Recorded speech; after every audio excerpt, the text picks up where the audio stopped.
Yeah, and we are back. We are live. How is everyone doing out there in YouTube land? All right, who's in the house tonight? What's everyone doing out there in YouTube? Watch page just popped on. It's looking good. I had a super chat from Tom. Let me go back and snag it.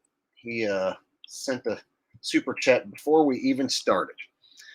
He says, hello, all you non believers. LOL. Hope everyone is having a beautiful night. Joe Mixon had on the magnetic gloves last night. You killed Thursday script. Well, thank you. That game actually was fairly easy for me to pick.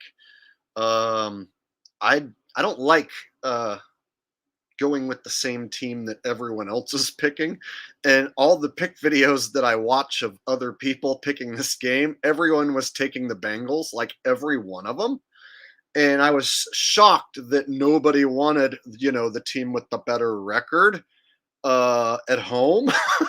So I was like, okay, I'll take the Ravens. And then all the websites showed that the Bengals were getting the majority of the money. And so it just made sense that, like, okay, if everyone's gonna like pretend that the Ravens are weak or whatever, then I'll take those weak Ravens to win. And for whatever reason, it just felt like they were gonna win by more than just 4 or 5 points. That I thought they were gonna win by 2 scores, and they did. So yeah, it was one of those where I looked like I, had the script in my hands. All right.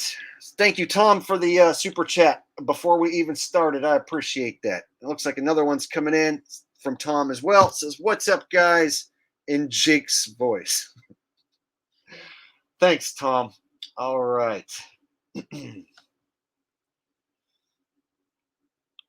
JT says, "Did you get an army haircut, Jake?" I don't think this is an army haircut. No, I did get a different haircut than usual. I tried something different, but I wouldn't consider this army. No.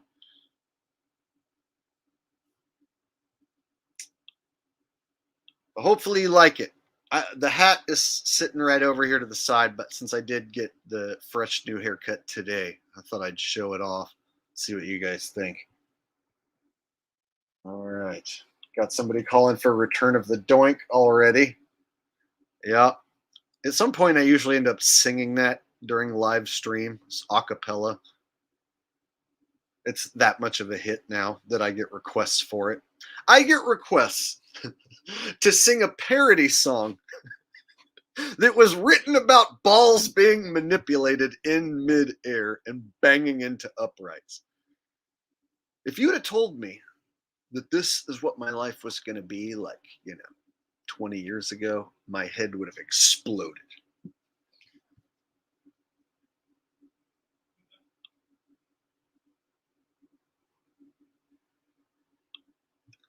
All right, Andrew says, haircut is slick, no homo. Thank you, bro. I appreciate that.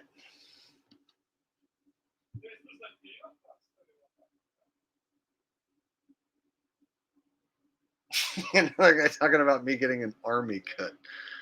No. This one you have to use a hair dryer and poof it up, man. I don't think army guys poof up the hair. The girl who cut it was like, "I'm gonna give you a tip. Do you have a hair dryer?" And I'm like, "No, but those are cheap." She's like, "Get a hair dryer, and then you can poof it up." It's like, okay.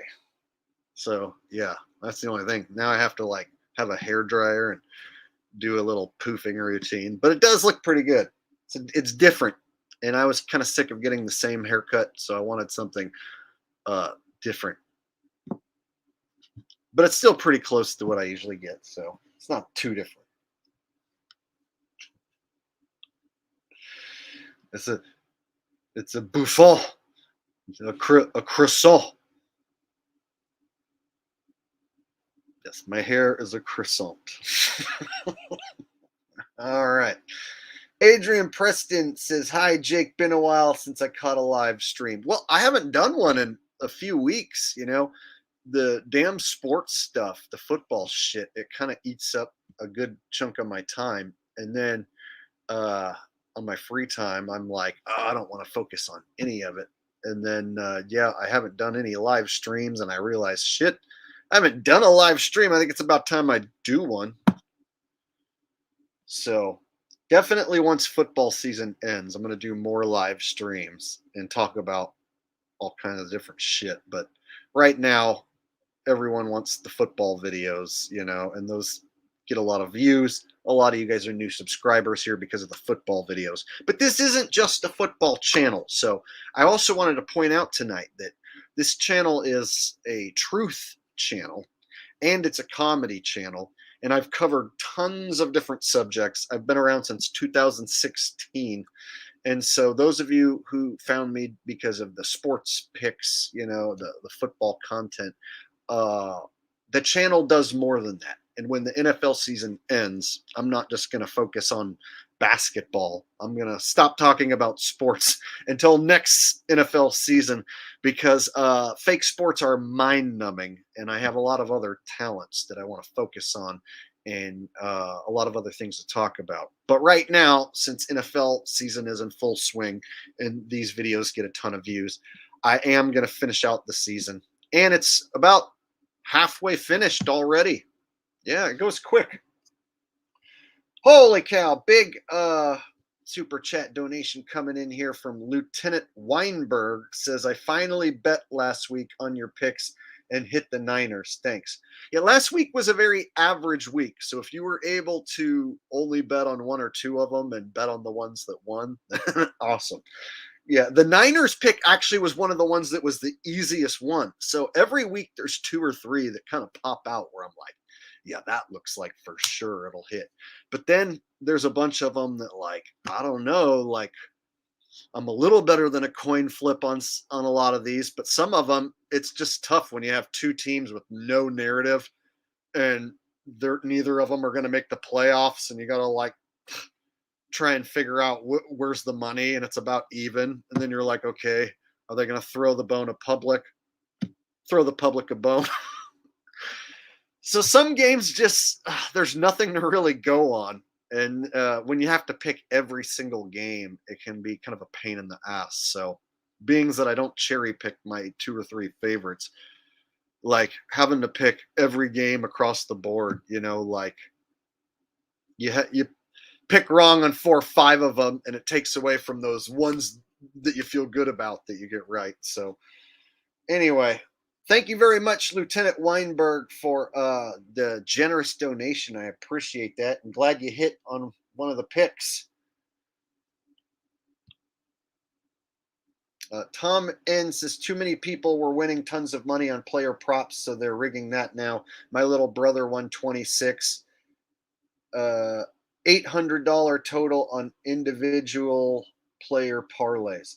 Yeah, I don't like betting on those because like they can just have a dude, pretend to be injured just for that game.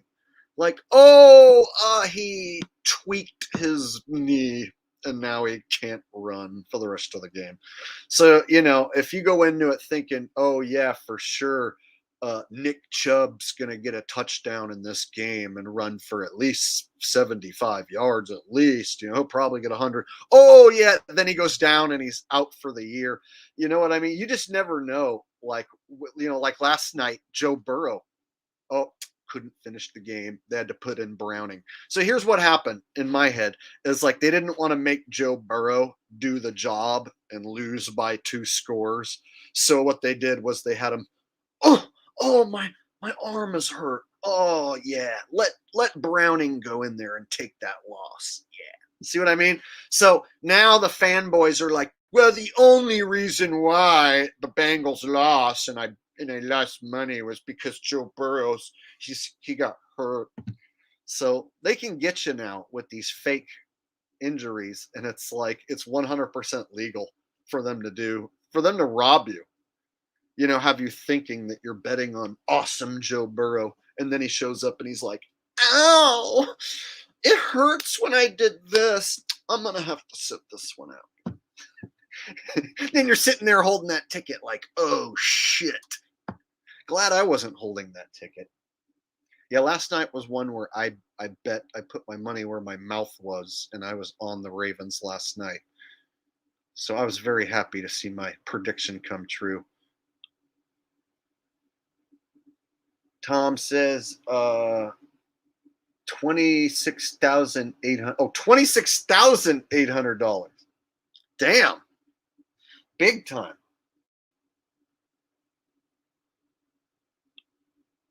Oh, is Burrow out for the season? See, I didn't even keep up with any NFL news today. Once the game was over last night and I saw that my ticket cashed, I shut off the fake football and forgot about it for the rest of the night.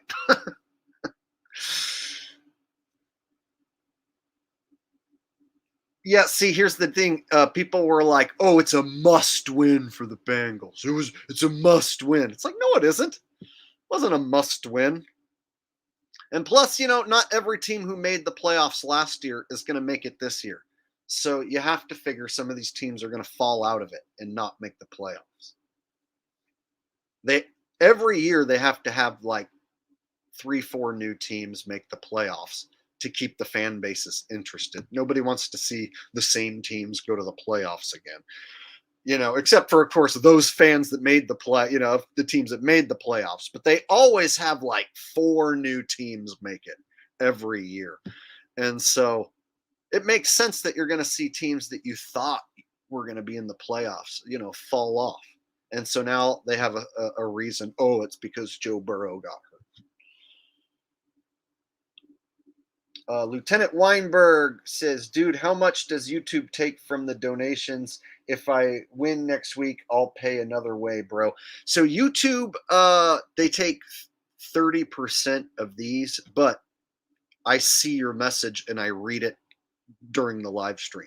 So if you want to donate to my PayPal, the PayPal is in the description, but that just goes straight to PayPal. I get all of it, but your message doesn't get read during the live stream. So YouTube takes their cut because while I'm live streaming, I see your donation, everyone sees it, and everyone sees your message, and I'm reading it live. So because they put together this whole thing, they of course get to take a cut. But like I said, if you wanted to donate to me and not have them take anything, I have the PayPal link in the description. So there's always that. But I appreciate the super chat donations, and it makes these streams interactive and fun. And so, that's going to be how it is. YouTube set the whole thing up. So yeah, they're going to take some of the cheddar.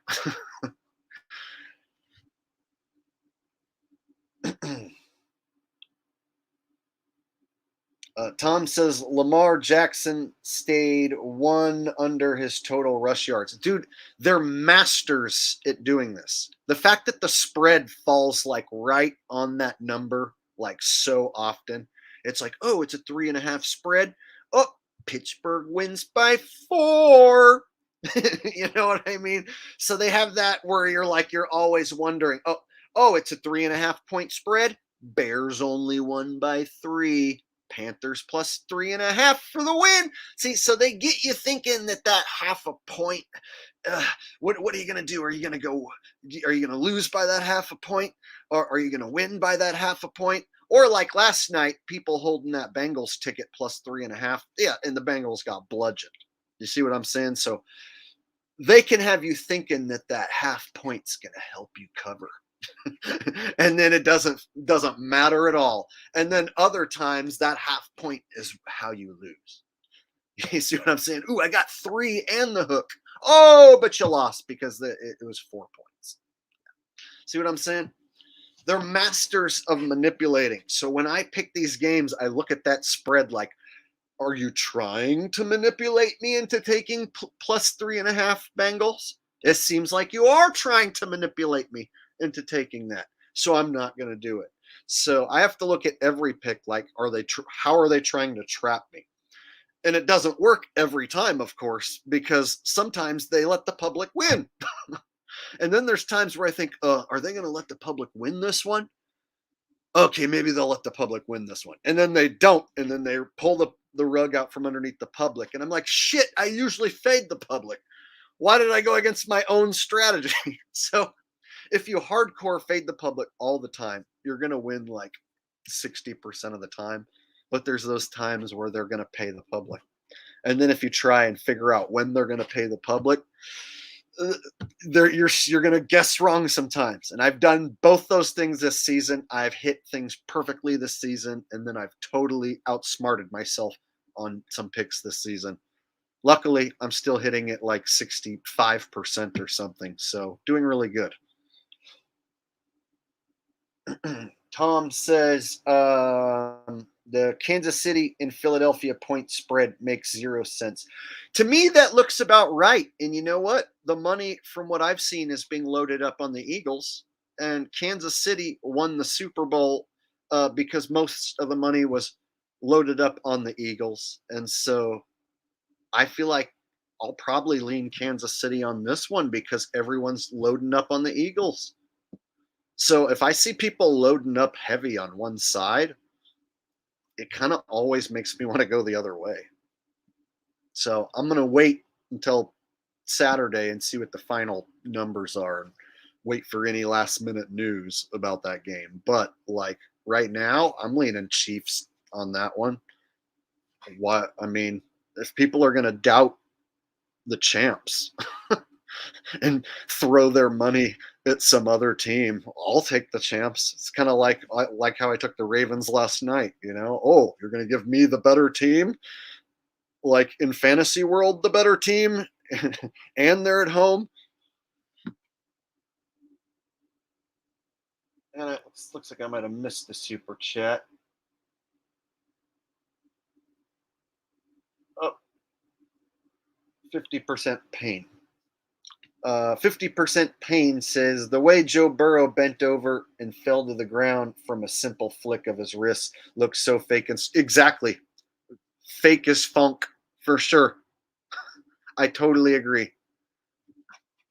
And he's like right there on camera. Dude, I've watched thousands of football games and I've never seen any such a blatant attempt at like making it look like a quarterback's just in so much pain just trying to throw the ball. Like there's some really bad actors, but like they're taking this whole fake injury thing to the next level.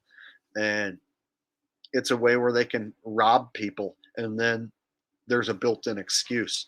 Oh, I would have won except Joe Burrow got hurt. Oh, we would have won except Joe Burrow got hurt. You see, they give you an excuse for why you lost. And you picked the wrong team. Now you have an excuse. See? Very very manipulative. The people who do this and run this thing, you can tell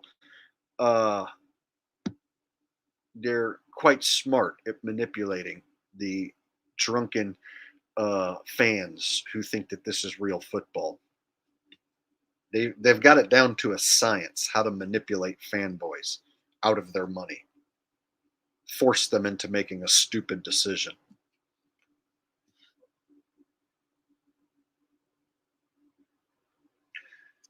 All right, I'll give you guys a pick that I've made so far that I'm don't think I'm going to switch on. So one pick I'll give away now is I think Carolina plus 10.5. I think Carolina hangs with Dallas. So check it out. Dallas blew the doors off the Giants, and it was like minus 17.5. And they easily just covered that, no problem. And that was one of my picks. And it was a public pick. The public was on the Cowboys. Cowboys demolished the Giants.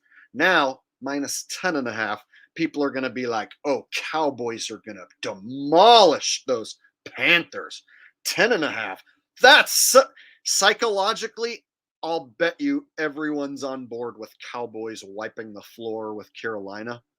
So Carolina shows up, keeps it within 10. Easy money, baby. They don't even have to even win or make it look that close. Just have to stay within 10. I feel like that's the one. So I'm pretty sure I'm going to be going with that pick on Saturday. So I'll give you guys that one early. The rest I'm going to keep thinking about. But there's 3 double-digit spreads on the board, and the 10.5 one, I like Carolina at home to hang with the Cowboys. Oh yeah.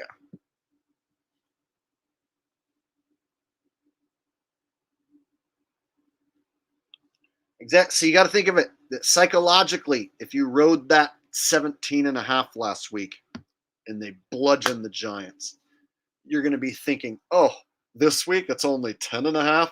The Panthers are basically as bad as the Giants, right? Not so fast. Panthers have only covered 2 spreads, which means they're due. And when the Panthers are due to cover a spread, I'm going to be on them. So I like that pick. And you better believe the public's going to be throwing their money all over Dallas. Of all the teams that could pull off an upset of the 3 teams that are double digit dogs, Carolina pulling off the upset is probably the strongest possibility. I think the Niners are going to beat up on the Bucks. I don't know if they'll cover, but I think the Niners will beat up on the Bucks. And then I think the other one, what was the other big spread? The Dolphins. I think the Dolphins are going to beat up on the Raiders. Not totally sure if they're going to cover. Still figuring that out. But I think those will go down like pretty much within that spread range. Whereas the Carolina game, I could see Carolina hanging with Dallas and Dallas bettors being like, "Oh shit."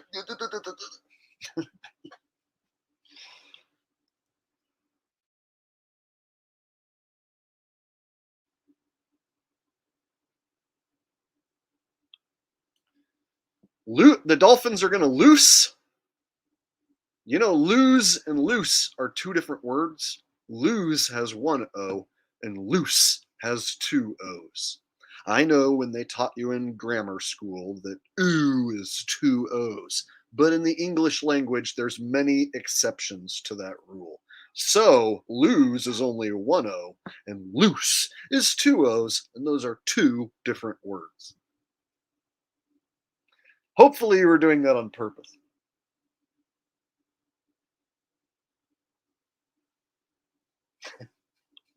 Yeah, a bunch of loosers. The opposite of a bunch of tighters.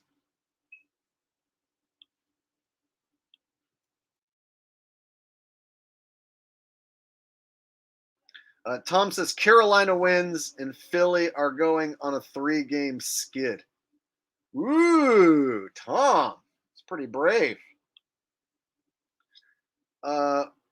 John Ruiz, Lord of the Rings, says, was Rodgers faking injury? Loved the flat earth. Yes, Rodgers' injury is fake as funk. He's on the sidelines walking around and shit. I think he'll even come back. It doesn't look like he's going to come back and lead the Jets to the playoffs. But if he even comes back and plays like a game or 2 at the end of the year, it'll still be must-see TV and worth a lot of money. And so him coming back at all, like it just this fast proves that it was fake. His reaction proves it was fake. The live betting trap where the Jets ended up winning that game, just all of it, just every bit of it proves it was fake. There's nothing about it that was real. The YouTube doctor coming out and saying that that it's definitely a tendon snap, an Achilles tendon snap, and then the grainy replay video where his leg goes boop and fidgets. Yeah, fake as funk. Every bit of it. Tom says they bait, switch, and repeat. They're master psychological manipulators when it comes to point spreads, and so that's one of the big things I use to pick games as the point spread. If it looks like it's too much, then it's like they're trying to get you to take those points. You know what I mean? So a lot of times, just it being too high will tip me off. Too low, Well, that'll tip me off as well. That'll tip me off like, oh, you're making it look like the home team's going to cover super easy because you're making it too low. So then I'll go with the underdog with what seems like not enough points. So I always am going the other way. But like I said, they'll throw the public a bone some weeks, and so there's no strategy that you can go with where you're going to nail them 100% of the time. So going 60% is like professional level basically. In the NFL, they're really good at pulling the rug out from under even smart, sharp bettors for 2-3 games in a row. Eventually, you're going to get back on track. If you're fading the public all year like I am, you're going to have weeks where it doesn't work out, but eventually you're going to get back on track and kill it when no one else does. So I'm expecting 1 or 2 more weeks where I smash it, and then 3 or 4 average weeks. When those 1 or 2 weeks where I smash it, I don't know when it's going to be, but I'm going to be the guy on all the teams that nobody wants. On all the weeks where they throw bones to the public, I just do okay. But there's going to be 1 or 2 more weeks before this season ends where I'm going to clean house. I can feel it. I just got to wait.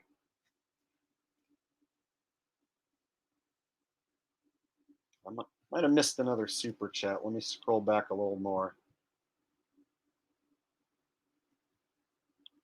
Tom says NFL betting feels like carnival games rigged. It's exactly like that, except way worse. You can't. No one's gonna bet. $500, $1,000 on a carnival game. You know what I mean? But there are people who go into a casino and will bet 500, $1,000 on a table game, knowing that the odds aren't in their favor. So, hey, a fool and his money are going to go their separate ways. And I've never been one to take kindly to that. So I've always tried to figure out how I can turn the tables. And so I'm a pro slot machine player and I'm a professional football picker because I like having the edge. And even when you have the edge, that doesn't mean you're going to win all the time. And there's still risk involved. And so I like to turn the tables in my favor. And even doing that, it's really hard to make lots and lots and lots of money without risking a lot too.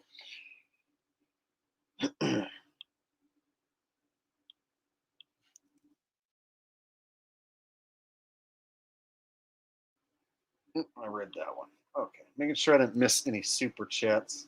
Sometimes they go flying by and I miss it. All right.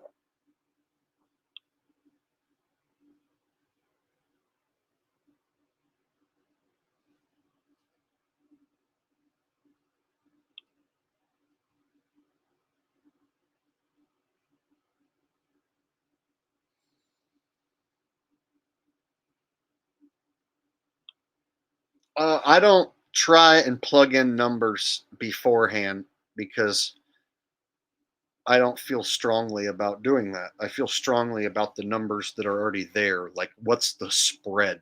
The spread is what I need, and then I'll look at the storylines and spread, and then show me the records against the spread, the team's records and the team's records against the spread. All the gematria stuff, you can start, plugging in numbers, and then if it works out for you, you can be like, oh yes, I cracked the code. But then when it doesn't work out for you, you got to do mental gymnastics for why you plugged in those wrong numbers. Whereas if I get a pick wrong, I'm just like, shit, I thought they were going to do this other thing. Oh, I'll change the script in my head and try to get it right next week. I don't have to do any mental gymnastics when I lose. Whereas, like a guy like, let's say, scammer Zachary K. Hubbard will be like, "Oh, the Pope's birthday, 47. No, of course they're going to script this one with the Pope's birthday. I like the Lions because of the Pope's birthday." And then when he gets it wrong, it's like, "Well, what happened with the Pope's birthday, bro?" So yeah, then you got to do mental gymnastics for why they didn't code it with the Pope's birthday, and you said that they would, you know. So that's why I don't like trying to predict with gematria. Now, when the games are over and people are like, "Oh, look, the Titans got their 911th win on the 9th day in the 11th month. Oh my God. And George Bush happened to be there, and his birthday also was on the same day. We start doing that after the fact. Yeah, you can plug in all this numbers and be like, wow, well, of course that's why that happened. But that's after the fact. So you get guys like after the fact Zach plugging in numbers after the fact and making it look all wonderful. But dude, when you try and predict like that, then you're plugging in numbers before it happens, hoping that it goes your way. And then when it doesn't, now what do you got? You got a bunch of damn numbers you pulled out of your ass and you were wrong about. So rather than that, I'm the type of dude that like last night, okay, they're trying to entice me to take the Bengals with 3 in the hook, and nobody wants the Ravens. Everybody I listen to wants the Bengals. Give me the Ravens. It was that easy. I don't need to plug in any stupid numbers. What if the numbers favor the Bengals and change my mind? No. The money and the spread is what matters. Screw the stupid numbers. If all of it adds up with what I'm already going to pick, hey, cool. Like the Super Bowl. If the week before the Super Bowl, somebody comes at me with all these numbers that line up for, let's say, the Chiefs, and I already am leaning towards the Chiefs, I'll be like, oh, well, that's interesting. All those numbers line up for the Chiefs. That's interesting. But I'm going to base my pick on money and story. And then after that, then I'll look at any of the numbers that might add up. So for the Super Bowl in Las Vegas, for that 2-week lead up, yeah, anybody helping me decode this, I'm going to run a decoding special where we're all going to try and figure this shit out together. I'm going to bring in a friend or two, even, and we're going to try and crack this Super Bowl code in that 2-week span. And I'll welcome any numbers that come my way. If anyone's like, oh, look, here's a number that lines up, da da da. But what's going to really make my mind is if everyone's leaning one way and putting their money one way, I'm going to go the other way, most likely. And last year, it was really hard to figure out whether the Eagles were the money favorite or whether the Chiefs were the money favorite. It was way harder to figure out than I thought. And on the last couple days, it seemed like most people were on the Eagles last year. It just seemed like it, and it felt like it to me. And so I was like, who's going to be on that podium at State Farm Stadium at the end of the night? It's going to be the Golden Boy and the Chiefs. So I was able to hit last year's Super Bowl and bet once the Chiefs were down 7 points. But I have no idea for sure who it's going to be this year. I have my thoughts, but I can't say for sure. And speaking of that, there's a lot of people talking about the Super Bowl colors on the logo giving away who it's going to be. I'm not so sure about that. So I've heard probably, I don't know, 500 people over the last 3 months tell me that the Super Bowl logo is red and purple. So therefore, red team and purple team. So I've heard, oh, it's going to be Niners and Ravens. And I've heard it's going to be Chiefs Vikings. So people are going with this whole color theory. I'll even bring it up to show you. So the reason I don't like a color theory Super Bowl is because it seems like it's been brought up too many times. Right? So if we look, it's like purple on the bottom, red on the top. The letters are purple that say Super Bowl. And so there's people trying to decode who's going to win just by looking at the logo. And I'm not so sure that's a great way to go about decoding games. So I think it's better to kind of like sit back and wait for the story to happen and for the games to take place. And I look at this like it might be another thing like when the Super Bowl script got leaked. Remember when there was a Super Bowl script leak and it had the Eagles winning by 3? A lot of people fell for that. And I was like, guys, there's no such thing as a Super Bowl script leak that's going to be true and let a bunch of people win. If anything, it's going to be fake and they're going to steal a bunch of people's money with a fake Super Bowl script.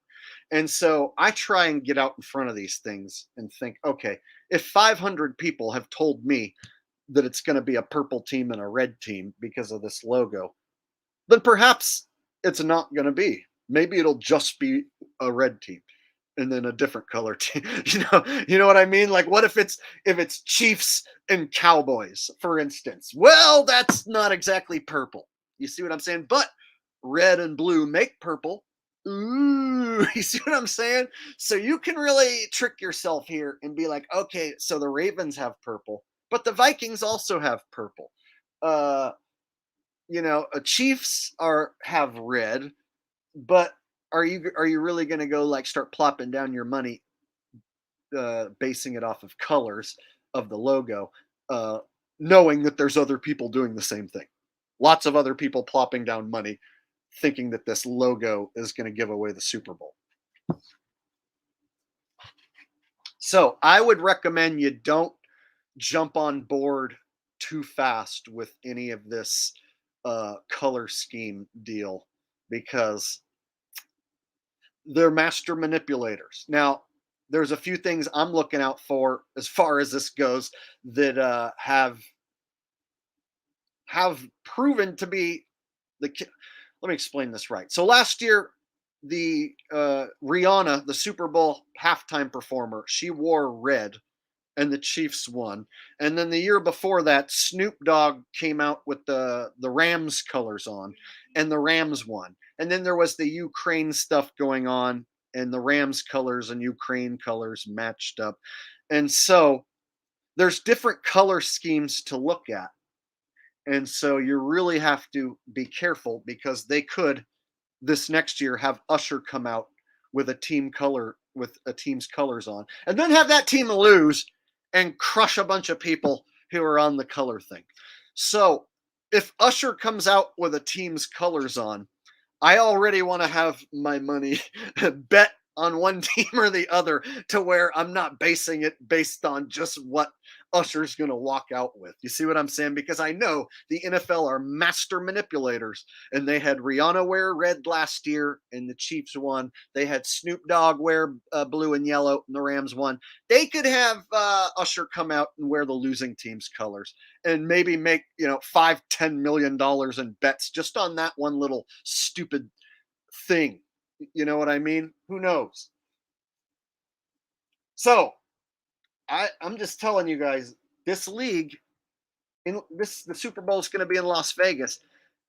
They're not going to let people crack these codes super easy. I don't think they're not just going to let Joe Blow come along and be like, well, purple and red, Niners and Ravens, boom. And I don't know if it's going to be that easy. Having said that, the Niners and Ravens are still alive. Chiefs, Vikings still alive. You could have a red team versus a purple team. So theoretically, those choices do exist, and it is possible.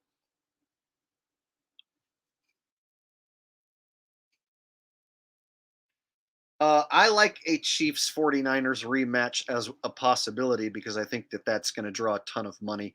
And I think that having a California team in the Super Bowl is going to draw like hundreds of millions of dollars. I have no way of knowing. But if the Niners are in the Super Bowl, people from California will come over to Vegas. They'll spend tons of money. They'll buy tickets. They'll buy hotel rooms. They'll gamble. They'll place bets. Uh, so for the economy in Vegas to rake as much money as they can, 49ers Chiefs is a high dollar, big market matchup.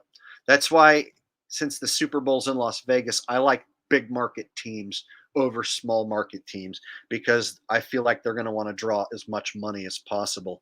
I think a Chiefs Cowboys matchup would draw a ton of money. If the Cowboys were to make it to the Super Bowl, a lot of people hate the Cowboys and a lot of people love the Cowboys. They're going to move the needle. And so I could see that being huge. Um,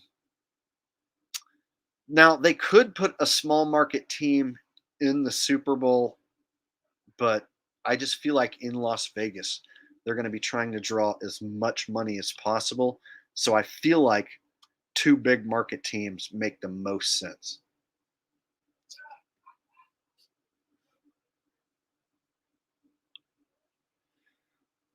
Tom says maybe they are pulling the fool you once, twice, three times. The last two Super Bowls have matched the color, and the bottom color wins. Las Vegas gonna kill it. Yeah, hey, I'm not saying, dude, if the Niners and if in Ravens go, or Chiefs Vikings, if it somehow matches up and the color scheme does match up, I'll be the first to admit, hey, I was wrong. You know what I'm saying? And if the halftime performer, if Usher comes out wearing the color of the winner again, you know, I'll be shocked. I feel like they set the table to to screw anyone over who decides to bet on those exact things. But you never know, man. You never know. So like I just personally I'm not gonna wait until Usher comes out and then go plopping a bunch of money based on what he wears, because I'm I'm that smart to know that they've already done it twice in a row. You see what I'm saying? So I'll already have my money on, bet. So I'll probably make a bet before the game, and then uh, I might make one live, because last year I was able to get much better odds on the Chiefs once they were down 7 points. But it takes balls to, like wait for a team to be losing and then bet on them.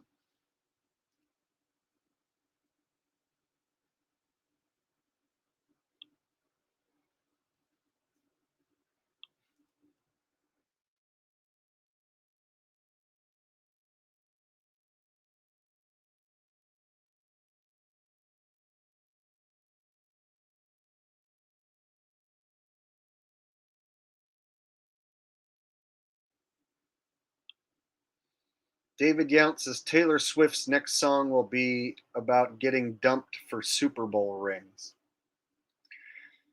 Yeah, it wouldn't shock me.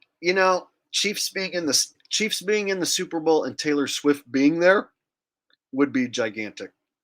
So you got to figure that that's also a possibility, that like the Chiefs go back to the Super Bowl and Taylor Swift's going to be there, and oh my god, the resale value ticket for a Super Bowl ticket would start to shoot through the roof if she's going to be there on Super Bowl Sunday.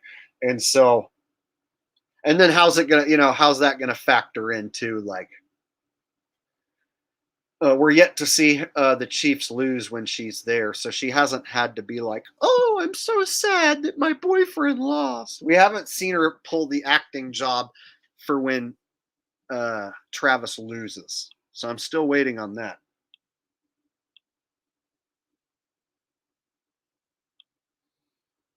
Tom says maybe they are off on the color. What will it be? Hey, I don't like to predict the Super Bowl this early, because it psychologically messes with the way I pick games. So if I say, oh, yes, it's definitely 49ers and Chiefs, then I start like having to lean certain way on games, like, oh, well, since I made that prediction, they have to win this year. And it starts to make me pick games differently. So I like to like just pick each game as it arrives and not have the future on my mind. And so, because anything can change the whole script, you know what I mean? Purdy goes down in the next game and he's out for the season. Well, that changes the whole damn script, and then I'm gonna wish like hell I never picked them to be in the Super Bowl. You know what I mean? So I don't like to make a concrete prediction, because there's a likelihood that you're going to be wrong, and then come the 2 weeks before the Super Bowl, you're going to have to make a new pick. You know what I mean? So if you get your Super Bowl pick wrong, then you end up making a new pick anyway. And then if you get that one right, you're like, I got it right. But it's like, yeah, but before that, you got your Super Bowl that you got your Super Bowl pick wrong, and then you just repicked again. So I don't want it to psychologically affect how I pick playoff games or the any of the games. So I think there's some matchups that make the most sense. But I'm not gonna like say for sure that I think it's gonna be this team or that team.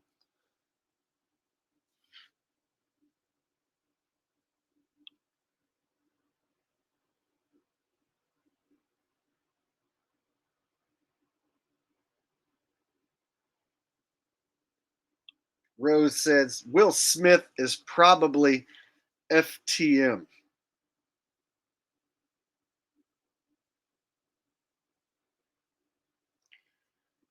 Anyone here agree? That could be true. You know, he's in the club, and when you look at his wife and kids and all that, you know, seems like that could be true. Tom says Cleveland versus Baltimore, 16 and a half at halftime, jumped all over it.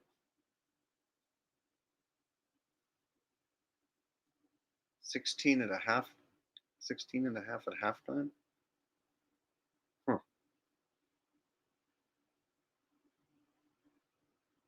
Like plus 16 points? I don't know. I wasn't paying attention to the live betting line. I put my money on Baltimore before the game even started.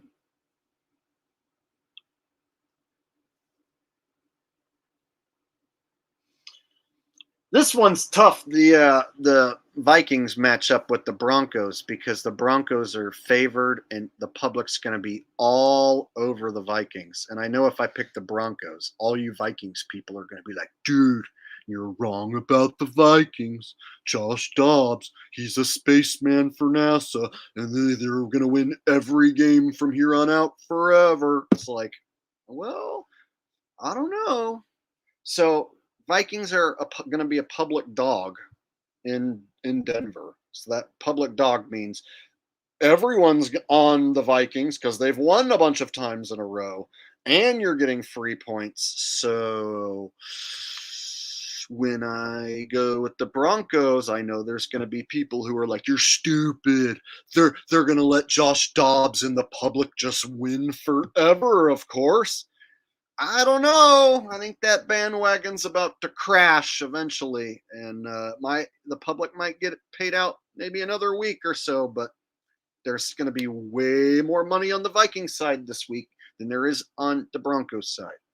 So I'm a little hesitant to just drink the Josh Dobbs Kool-Aid.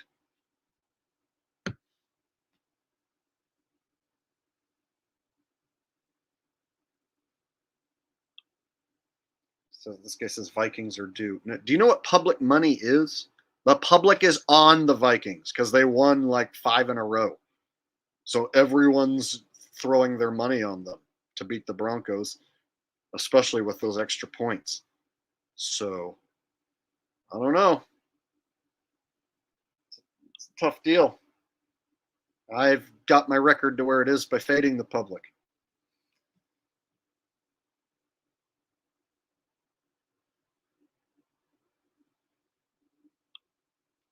I don't pay attention to referees because the referees are part of the show. So the players are the ones who throw the games, and then the refs are like WWE refs. They make bad calls on purpose, and they fix the script when necessary. They don't help one team win. One team loses on purpose in every game.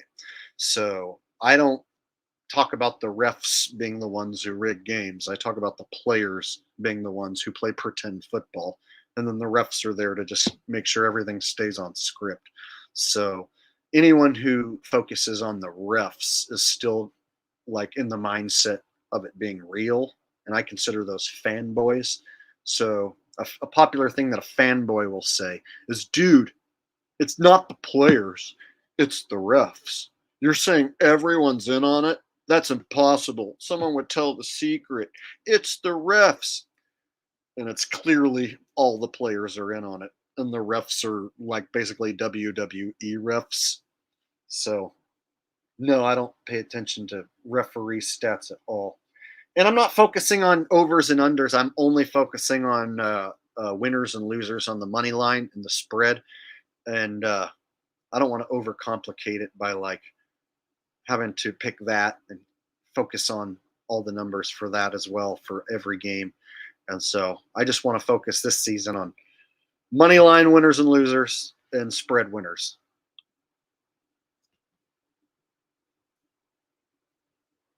Hey, hit the likes if you guys are having fun here. We're doing an open topic chat tonight. any questions you want to ask. It doesn't have to be football related. In fact, when football season ends, I'm going to stop talking about fake sports until the next season.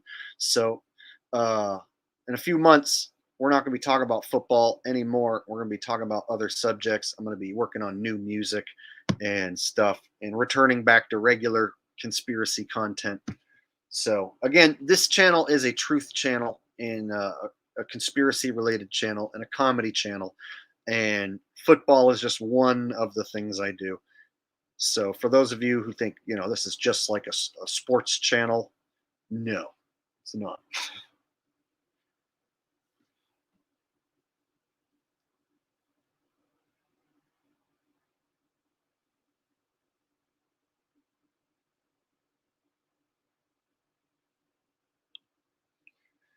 Yeah, the refs can fix situations. They can slow the game down, bring it to a halt, and let people bet. They can make people think that the refs are trying to help one team win. Fanboys, they think that like the refs were doing everything they could to keep us from winning, but we won anyway. Like fanboys are that dumb that they think like the refs tried to cheat my team, but we played such good football that we won anyway. It's like, no, you sat at home and watched television and did nothing, while some actors on TV played a pretend football game and a fake referee threw a fake flag and made a fake call. So every time I hear a fanboy talking about the refs tried to do their best to give that game to so and so, but they couldn't help, but it still wasn't enough. My team won anyway. I always laugh.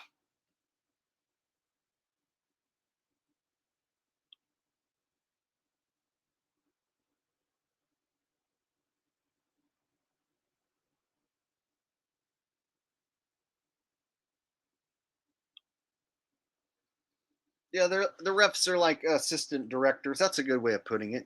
They get a lot of plays like that are super close, like dead on, and then they have those ones that are just blatantly like bad calls on purpose. So it's kind of hilarious. Like, let's go to the replay. Oh, 3 millimeters of this guy's cleat is touching the white of out of bounds. The catch doesn't count because his cleat was 3 millimeters out of bounds. Ooh, sorry. And you're like, fuck, dude, that is the correct call. Like, yep, that's totally the right call. I'm glad they have all that, video equipment and can zoom in and figure that out. And then the next play will be like, oh, a guy sacked the quarterback, just regular sack. 15-yard penalty, roughing the passer. You can't go back and review it. It's just 15-yard penalty just because. And everyone's like, why? It's like, fake football.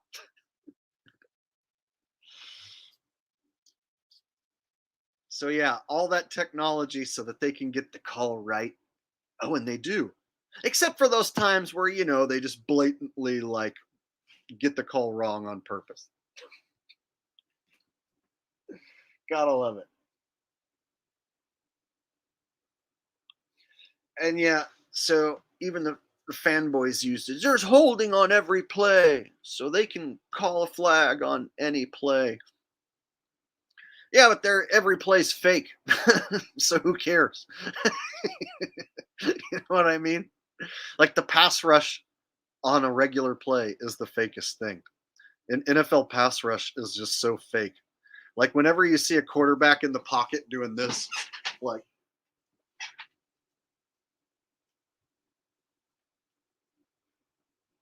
and all the linemen are like, oh yeah, I've got this defender totally contained. I've got this defensive lineman. He can't do nothing. And all the defensive linemen are just like, oh, I can't get to the quarterback. Oh, I just can't get to him. Oh, he's just so hard to get to. Oh, go watch a junior college game.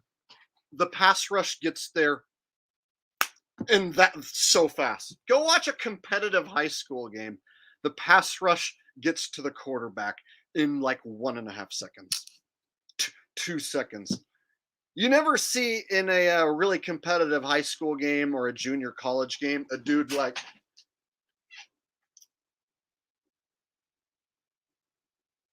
they don't get to do that. A quarterback in high school who's up against a formidable defense who's trying to sack him on every single passing down, yeah, they have to get rid of the ball so fast. Hike, ooh, there's my guy. That fast. You have to be like, you have to have your guy picked out almost beforehand. It's almost impossible to sit back in the pocket and be like, oh, I'm going to go through my reads.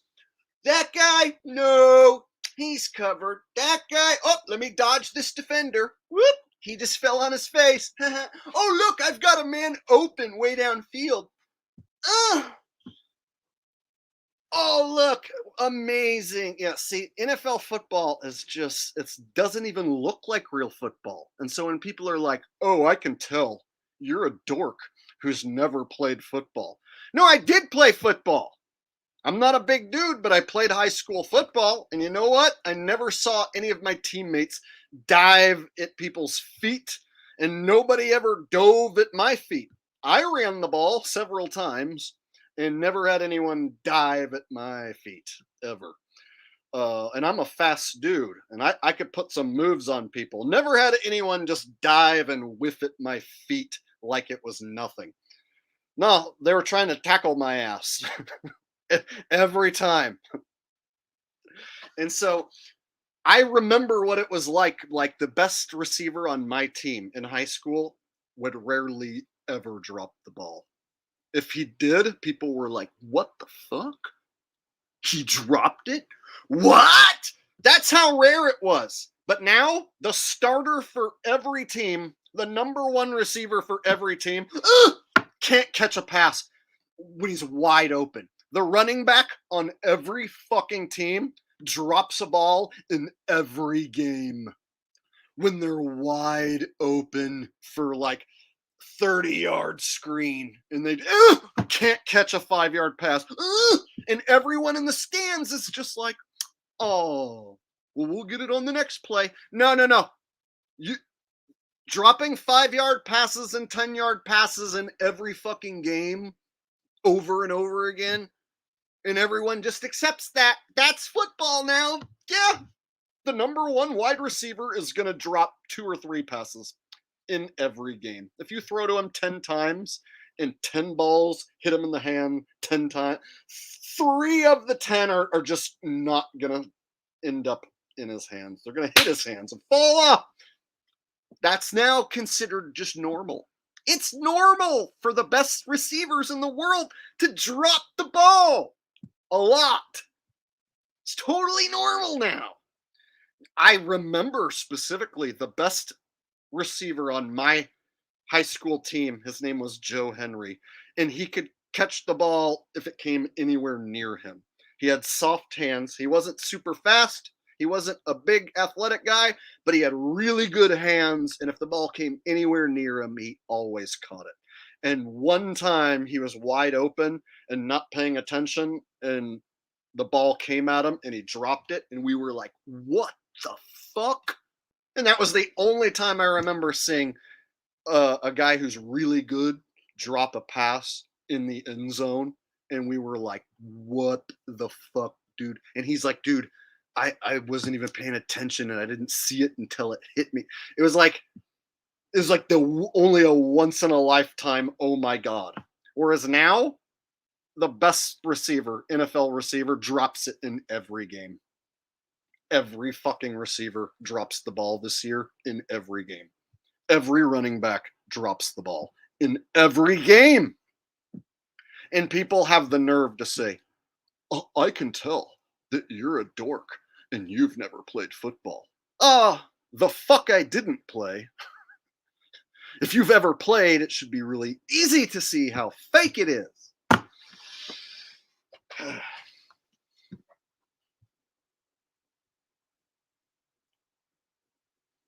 So yeah, that's the one I get to this day is, I can tell that you've never played football. Oh yeah, I was such a math geek and such a dork. that I'm able to break down football plays and talk about all the nuances of football and the rules and explain to a large audience why it's fake football. Because I'm such a dork who never played and I don't know nothing. Which is why I get 20, 30,000 views on the videos telling people how fake it is, with everyone agreeing with me because I'm so stupid and never played football before. Right? Yes, of course.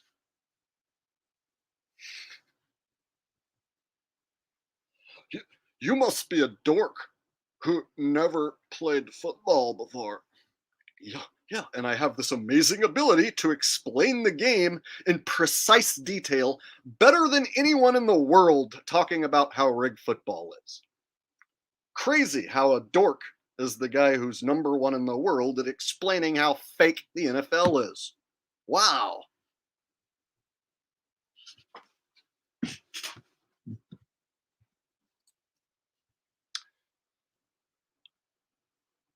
Tom says, we will be watching flag football where the flags won't come off the player being part of the rigging. I'm guessing 10 years tops. Hey, they changed the Pro Bowl to a flag football game. A few weeks ago, I showed a clip where a guy's like, they all had towels hanging out of their pants, and one guy like came up to make a tackle, and he just grabbed the towel and then fell on his face. I was like, okay, this guy's literally trying to play flag football here, not make an actual tackle, and instead grab a flag. So won't be long. Oh, I know what I'll show. I'll show the number 9 and number 11 connection from my last video, just in case any of you missed it. I'm sure a lot of you saw it, but it's definitely something, if you haven't seen it, that you should watch. So I'll show that clip. A player for two players for the Lions, number 9 and number 11, both went down at the exact same time, like they were synchronized swimmers, like somebody had remote control over these dudes. And it's like I've been breaking down fake plays for 2 years now, and I've seen thousands of football games. I've never seen anything quite like this, like last week. Any of you guys who saw the video, you already know.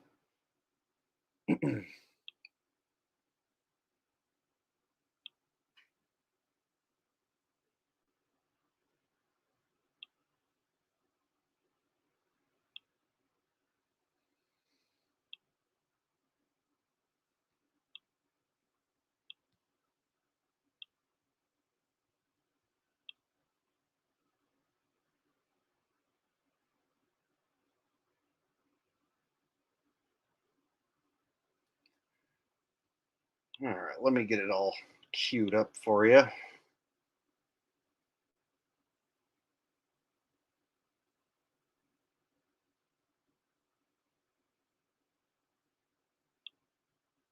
All right, the number one most rigged play of the week from week 10.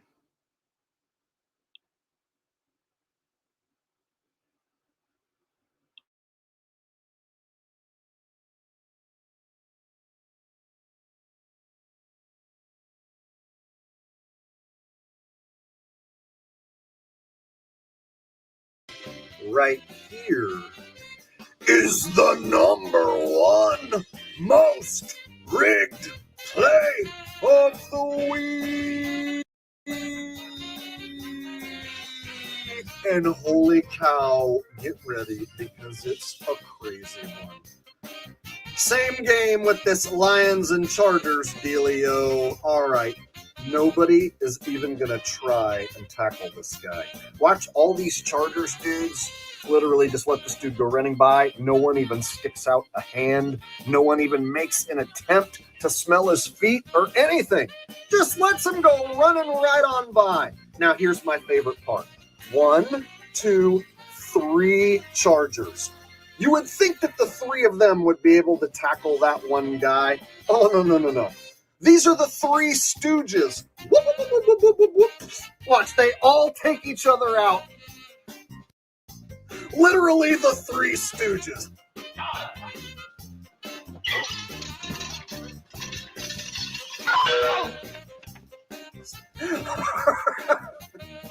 All right, so here's my favorite part, and this is where things get absolutely batshit crazy. All right, you got number 9, and he's doing some blocking, and then you got number 11. Pay very close attention. Number 9, number 11. Number 9, number 11. Watch both of them at the exact same time do something very strange. Number 11, no one's even touching him. Now watch this.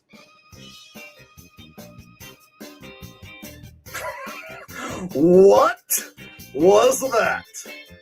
Number 9 and number 11 just toppled down for no reason. Now, number 11, nobody's touching him. Nobody's touching him. And at the exact same moment, watch both of their heads, almost like someone has a remote control. Both these two dudes simultaneously drop to the ground in a very strange way that does not look natural at all. Number 9 and number 11.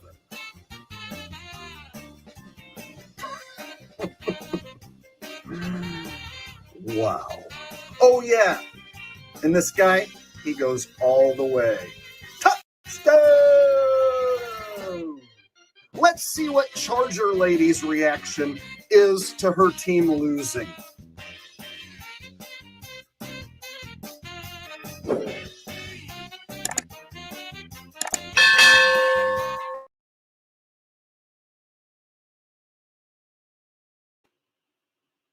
All right.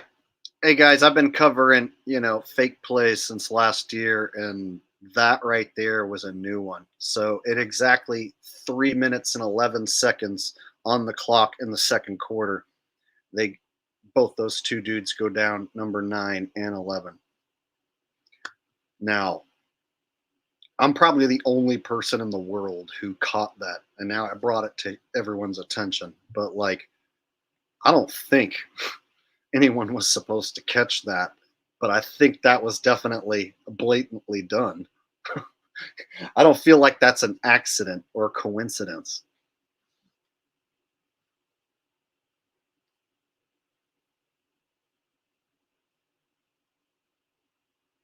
Yeah, it was almost like they had a remote control over these two players, and they were like, okay, here it comes. 313, 312, 311, boop, and they go at the exact same time. Like those dudes were blockers on the run, and number 11, no one even touched him.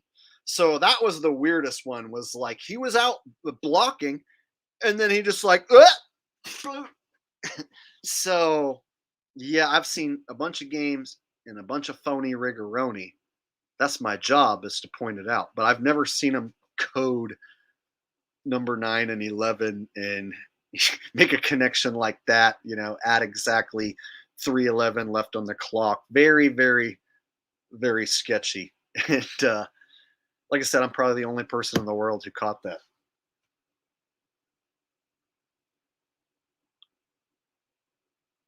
John Ruiz, Lord of the Rings, says, what did you think about the tuck rule? Strange.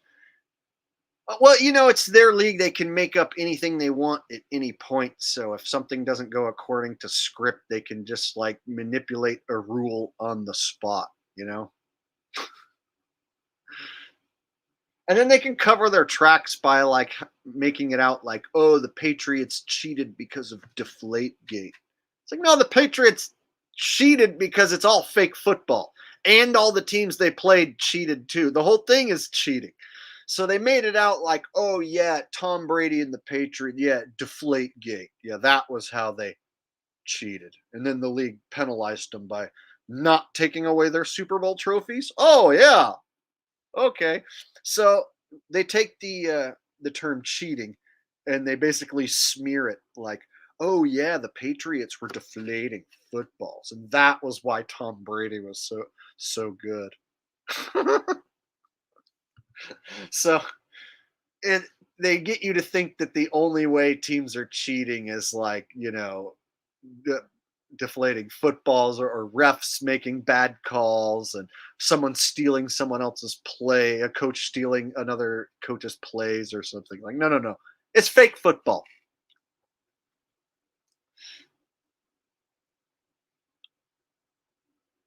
Tom says people saying something happens on March 11th. Yeah, see, here's the thing.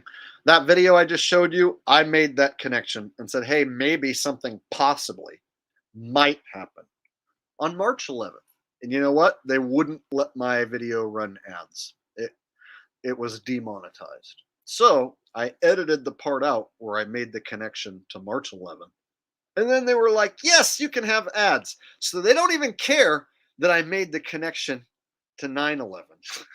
That somehow slipped through the computer software checking the video. So just letting you guys know, there was an original version of that video, which included me making a connection to March 11th. And they wouldn't let me run ads. And I'm not going to upload a video that's demonetized that I worked all day and all night on. So I took that little part out, and then they were like, yes, you're approved for ads. So it's funny how the computer will decide whether you can or can't have ads, and it be based on something like making a connection to that date right there.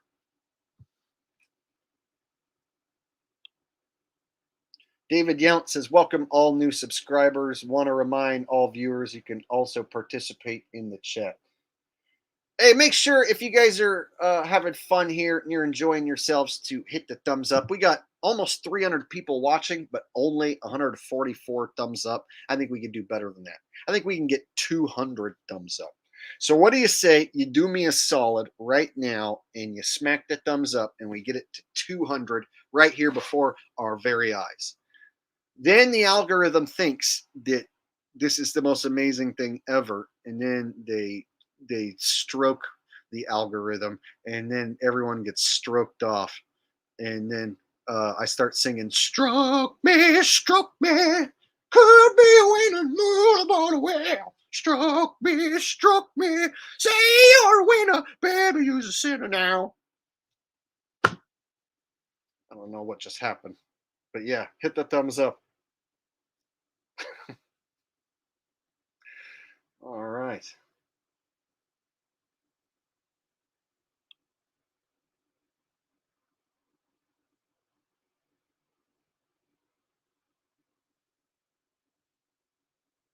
Yep.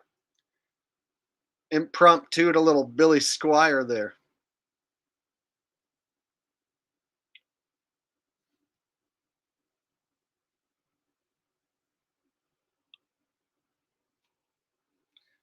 All right, we're getting close. 171. It's pretty good.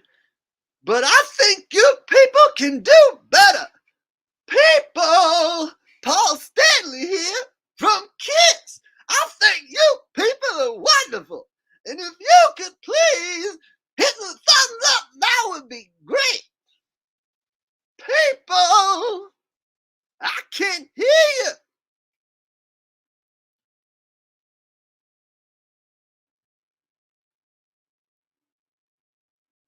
Hey, this your boy Ice Cube.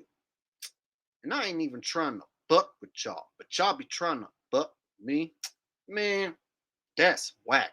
Man, y'all don't be hitting that thumbs up, man. I'm a peace out. Yeah. Know what I'm saying? Shoot. YouTube, they ain't trying to buck us. Man, I ain't trying to buck them. Man, I was like, hell no. And they was like, what? And I was like, yeah. There you go. Little Ice Cube. That helps drive up the views, huh? All right, we're at 185, 15 away from the goal. I know we can do it. Go jump into your sock account and then hit the thumbs up. I know some of you guys here have multiple channels. Switch to your other channel and hit the thumbs up over there and then you can do you can give me 2 thumbs up or 3 thumbs up. I know you can do it. I know you guys are holding out your thumbs on me.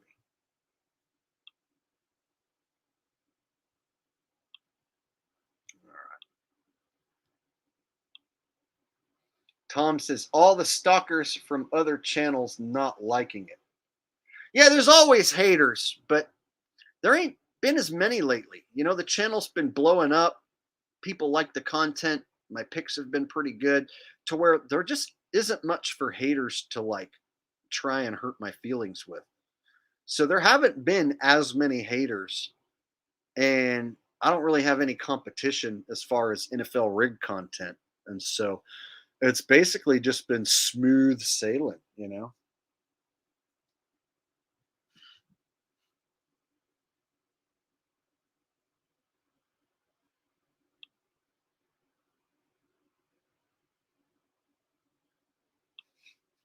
Barry Kelly says, I heard Taylor loves haircuts like that. Where'd you hear that? I want to know where you heard that from. Source, please, Barry Kelly.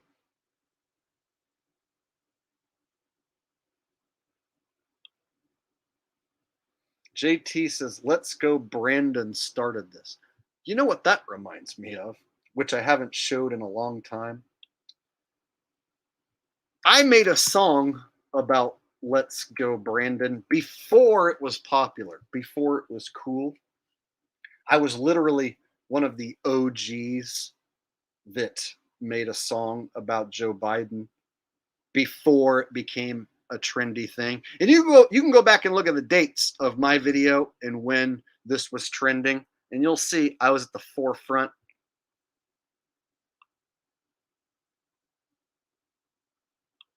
All right, let me pull up my video real quick. And those of you who are new here are really going to like this, I have a feeling.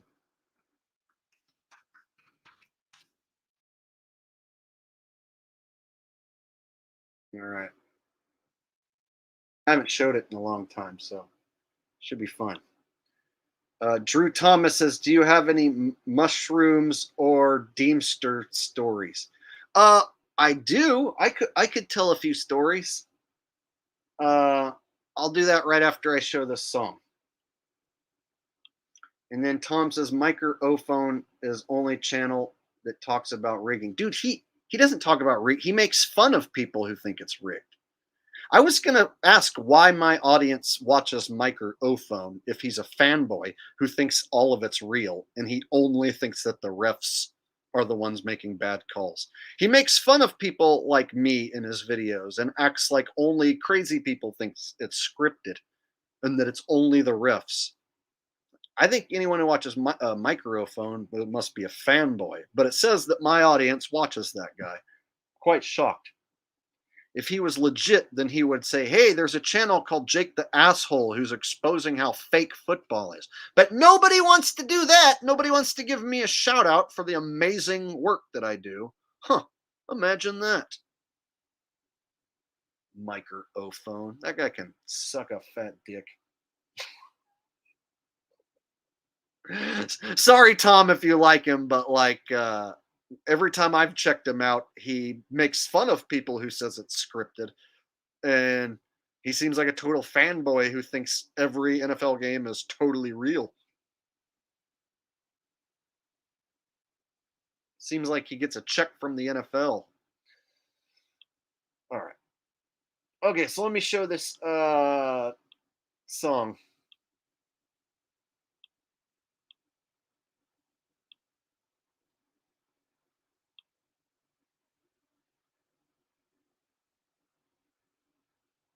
It's short.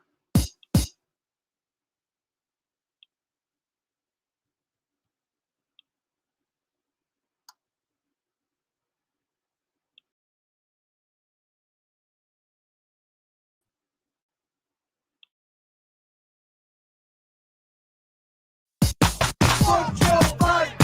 Fuck Joe Biden! Fuck Joe Biden! Fuck Joe Biden! Fuck Joe Biden! Fuck Joe Biden!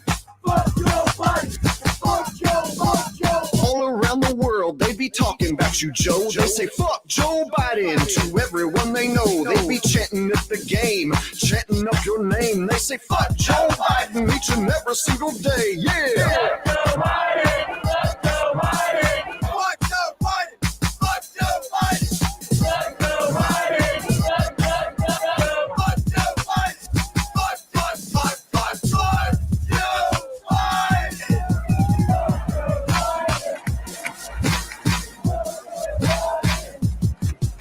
Sniffing, sniffing, sniffing, sniffing little girls, sucking, fucking up the world. He wants to jab you, he wants to jab me, he wants to jab everyone in your family tree. Fuck Joe Biden!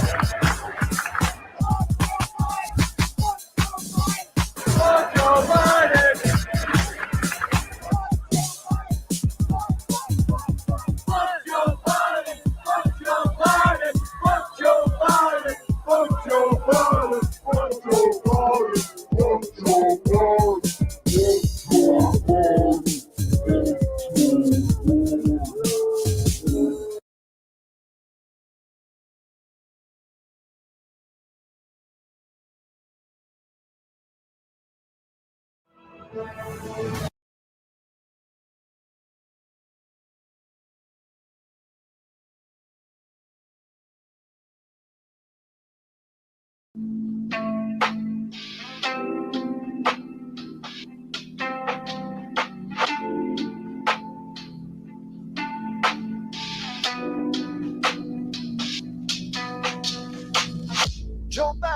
Joe Biden loves to touch little children. Joe Biden loves to grope up on some women. Joe Biden loves to touch little children. Joe Biden loves to touch on the women. Well, creepy Joe, he's losing all control, making all the women and children feel uncomfortable. He whispers in her ear, tell her something she don't wanna hear.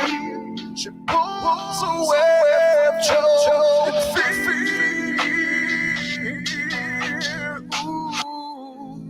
Joe Biden loves to touch little children.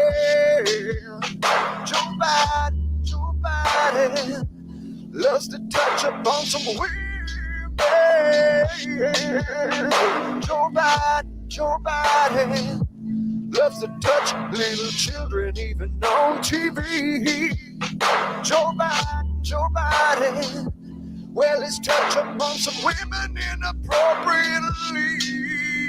Joe Biden loves to touch little children, even on TV. Joe Biden loves to touch all the women inappropriately. Joe Biden loves to touch little children, even on TV. Joe Biden loves to touch all the women inappropriately. Joe Biden.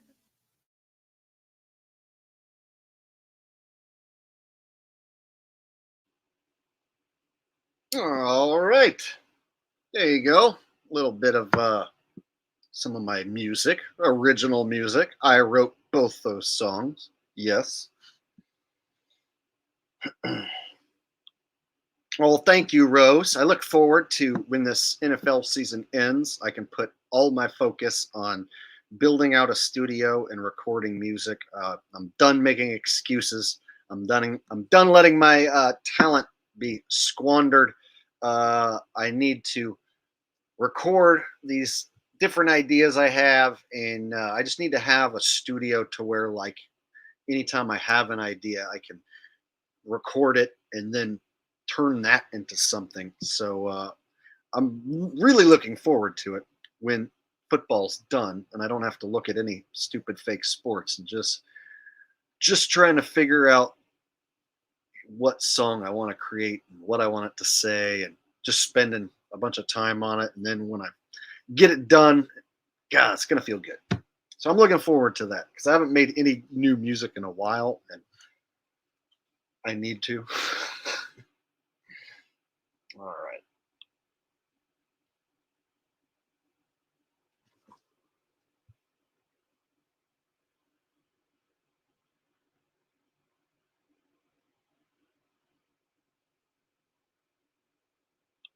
Well, you got people asking for Scott Kelly. All right. Guess I could. All right, if you guys want, I can do the Scott Kelly jam. I haven't played that one in a few months or something.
Scott Kelly, he's a fucking liar. He's hanging around in a harness in front of a green screen. That ball fucking liar's never been in space. And you can see it written all over his blood red face. On those satellites in space, NASA never went to the moon. On those astronauts in space, so you'll soon. On those satellites in space, NASA never went to the moon. There is no space station in space. NASA never went to the moon. That image you see in the telescope, it might be a hologram. Have you ever heard of this thing called Project Bluebeam? 'Cause you'd be amazed what they're actually doing with all of our money. They're keeping us locked away from the land of milk and honey. On those satellites in space, NASA never went to the moon. On those astronauts in space, so you'll soon. On those satellites in space, NASA never went to the moon. There is no space station in space. NASA never went to the moon. You can't fool me, 'cause I'm too slick. You can't fool me, 'cause my mind's too quick. Bitch, so suck on my dick. 'Cause I'm not falling for your corny cartoons. Because I am not a well indoctrinated. Under satellites in space. NASA never went to the moon. Unknown astronauts in space. Soon, soon. Unknown satellites in space. NASA never went to the moon. There is no space station in space. NASA never went to the moon.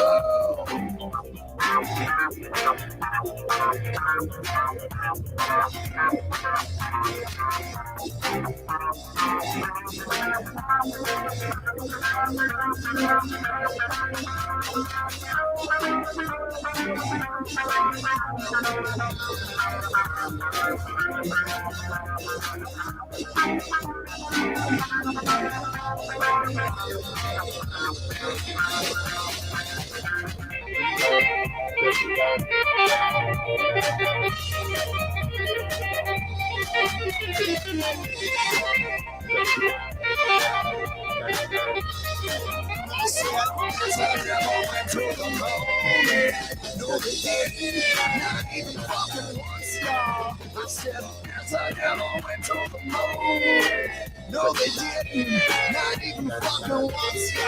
I said I guess I never went to the moon. To the moon. To the moon. Guess I never went to the moon. To the moon.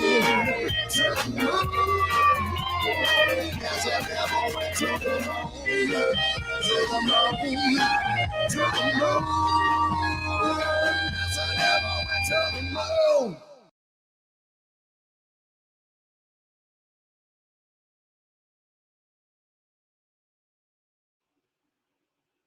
Okie doke. There you go. It's another song that I wrote and performed. All right. Got a guy here saying something hilarious. This is gonna be fun. So homeboy right here says he knows an astronaut that has done several missions to the ISS. Well, here's the thing.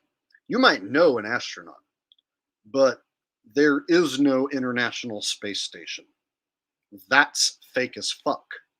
So you might know a guy who lies about being on the International Space Station, and maybe you believe it, but yeah, the moon landing was fake. The International Space Station is fake. Every space mission is fake. And if you haven't figured that out yet, then you are severely behind the curve as far as the rest of us here. So people who've been following me since 2016 are hardcore NASA haters, basically. Like, so nobody in my audience is going to that has been here for a long time is going to agree with you that there's an ISS, especially not me.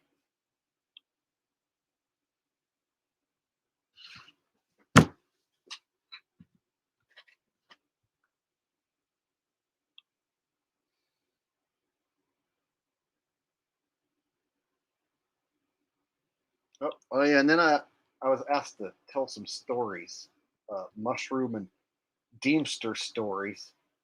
So somebody asked me to tell some psychedelic stories, so I guess I could do a little bit.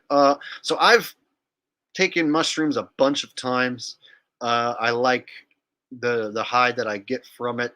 It can be a little overwhelming, so I've learned not to eat too much. Just eat just a little bit. And it's a good high that I enjoy, and it doesn't leave you like feeling like you're strung out on any like a drug or something, because it's natural. It is basically a food if you think about it, and so there's not like a chemical come down, and there's not like it's not like highly addictive where you're going to get strung out or anything.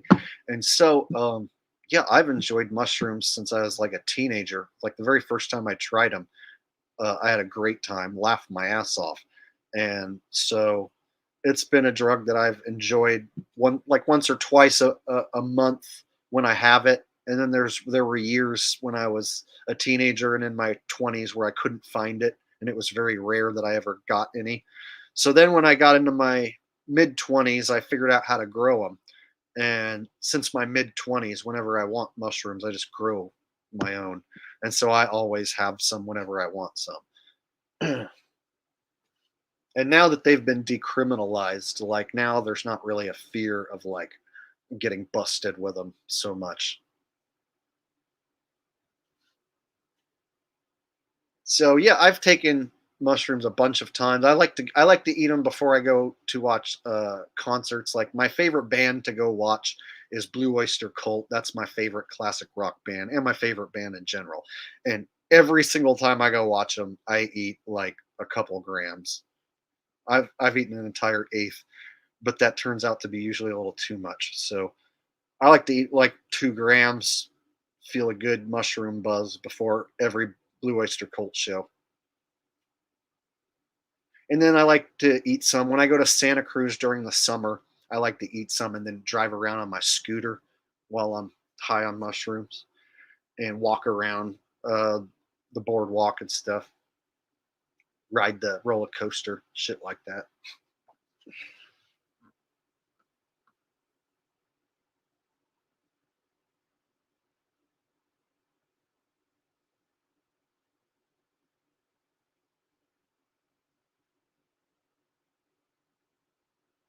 So basically, it's really easy. You can grow your own. You can order a spore syringe, and it'll be mailed to your mailbox, and you can grow it on rice, brown rice.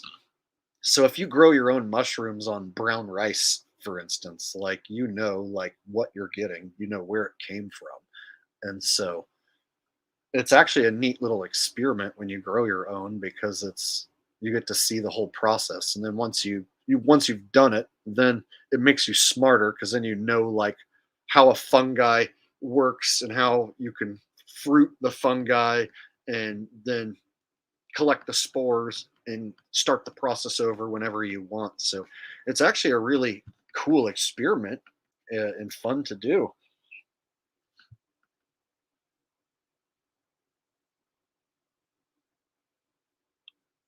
So they're fun to do. So I like to do them, but I'm not like, oh my god, I have to do them tomorrow or whatever. You know what I mean? Usually I like to space it out like maybe once a month, twice a month. I like to wait between and and then there's a lot of people who like to microdose like and use it as like a medicine. Like instead of taking a antidepressant, you can just microdose a little bit of mushrooms and feel a little funny and a little goofy. And for some people that can improve your mood drastically, improve your mental state just by eating point 0.1, point 0.2 mushrooms. You won't trip, you're not going to hallucinate. But if you were to eat like point 0.2 of a gram, uh, you might feel this little funniness that just makes you feel better. And for some people, that can be like the difference between like feeling great that day and not having to take any sort of chemical antidepressants or anything. So there's lots of people who like to microdose.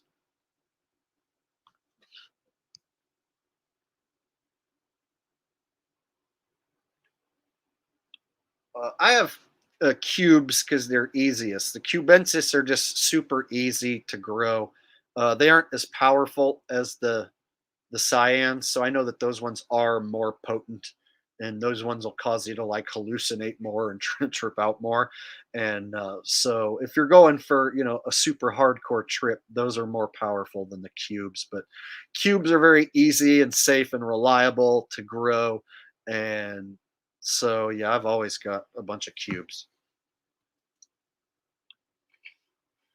Okay, and then as far as the Deemster's drug goes, I've had some crazy psychedelic experiences with it, very far out. I would consider them positive experiences, but it's very heavy and not something that everyone would enjoy. And when I see celebrities uh, endorsing the drug, it kind of makes me weary. So I've had some really heavy psychedelic experiences smoking that stuff. Uh, some experiences that are really hard to even try to describe. like putting it into words is almost impossible in a way, and it never sounds right when I try to. But when I see guys like, uh, Joe Rogan talking about that drug, it makes me a little weary, almost like it's been rolled out for us. So that's one of the only drawbacks is I see shills like Joe Rogan, uh, even like Aaron Rodgers talking about doing ayahuasca. So when I see people on TV and shills talking about this super heavy psychedelic drug, it makes me like wonder whether it's a good thing to be doing.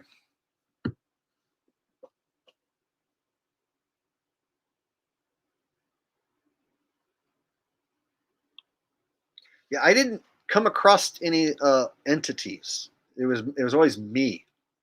It was like me in like a very cartoony, crazy, cosmic afterworld sort of thing, afterlife sort of thing, and it's always me feeling just the revelation of every answer and piece of information I ever wanted to know, and I've never encountered any other entities.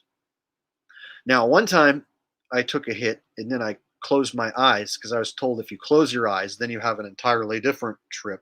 And I was basically immersed into like the Tool art. I forget the name of the artist, Alex Gray or something.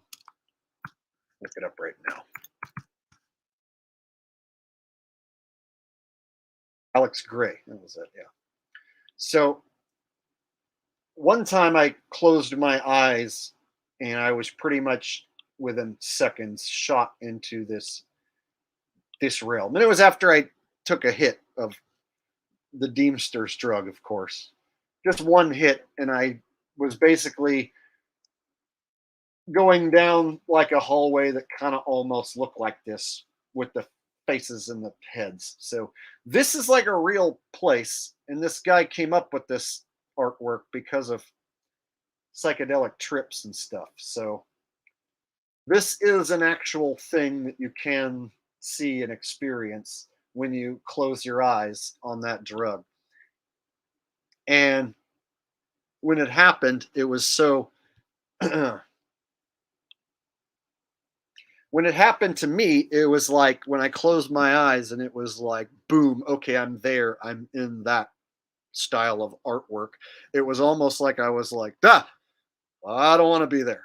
And then I was like, okay, so that's why that guy is able to do that kind of artwork because he smoked this shit, obviously. So this style of artwork, it's like actually a realm that you can visit. And I got there when I took a hit and then closed my eyes. And it kind of like made me feel strange. And I didn't really want to be there. So I went, and I opened my eyes. And then my trip was all focused on what I was actually seeing.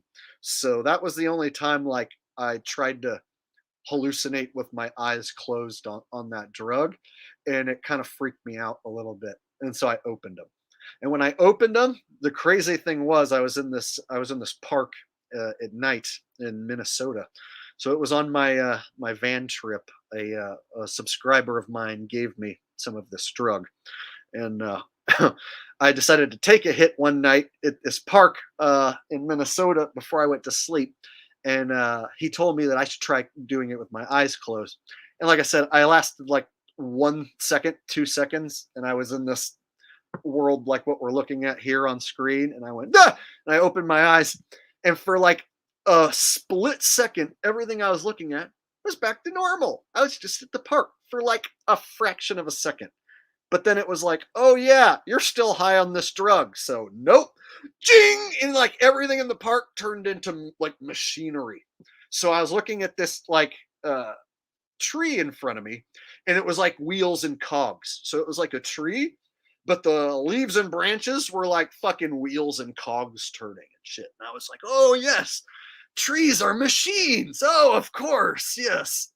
And then I'm looking at these wheels and cogs turn, and it's so detailed. It's like so vivid. That's the crazy thing about this drug is like when you hallucinate on this drug, everything's so hyper detailed, and you're like, how can this be? Well, I'm looking at it, so it definitely must be. It's definitely happening.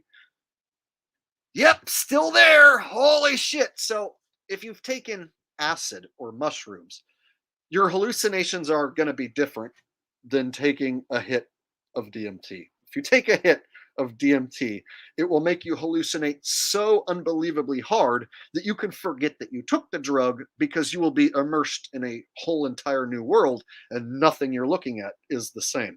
Whereas on acid, you'll be like, whoa, that lady's face looks crazy because I'm on acid.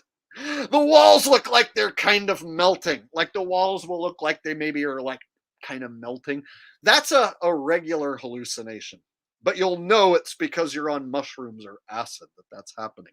Whereas like DMT will shoot a grid pattern up the wall and then it'll fucking split open and you'll get sucked into a vortex and be like, what? Huh? Yeah, that's the difference. It's that much more detailed and intense. So whenever someone said, oh, well, I've taken acid or mushrooms, so I think I know what it's like. Oh, no, no.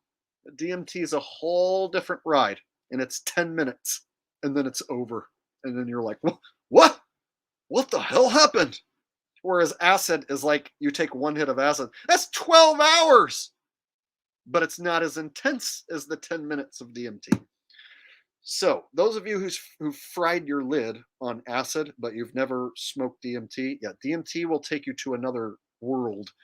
One hit will make everything turn like a cartoon and you'll still be functional. You take 2 hits, you're going to forget that you even did the drug. No one's going to be able to convince you you've done a drug, and you will believe that you went to the afterlife. You might even freak out and think that you died. You'll be like, holy shit, I died. Is it going to be stuck this way forever? Fuck. Yeah. So the difference in psychedelics can be extreme.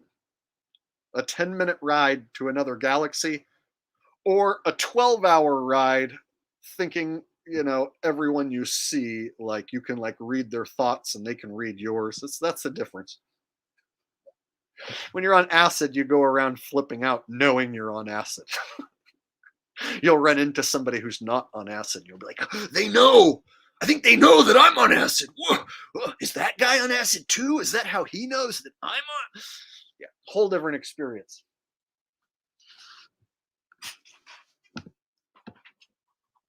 And so I've had similar trips on acid and mushrooms, but the difference is acid's like a 12-hour fucking deal for me. You give me one hit, I'm fried and not going to sleep for 24 hours. 12 hours of hardcore tripping. I'm one of those guys that like, if you give me the real deal, it will fry me out for a good 24 hours. 12 hours is hardcore rambling, can't shut up. Whereas mushrooms is like more of like a 6-hour ride. And then by hour 10, 11, I'm like, okay, I'm done. And I can go to sleep. So that's the main reason why I prefer mushrooms over the other psychedelics is I can eat an entire eighth, flip the fuck out for 6 to 8 hours, but then be done and still be able to go to sleep. I can eat a little bit, like a gram, feel funny, and then it's over in 3 hours. Whereas acid, dude, like one hit of the real deal, good shit. I don't care who you are, dude. That's going to change your whole mindset for 12 hours.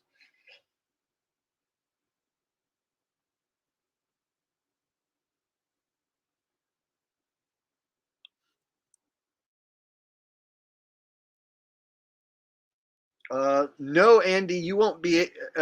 It will put you into a different realm to where you won't be thinking sexual. I don't even think I would be able to perform personally because when you're on this drug, you're astonished, you're amazed. Like the word amazing doesn't mean anything until you smoke a hit of DMT and then you go, what the fuck? What the fuck? What? Whoa! No! Huh? Wow!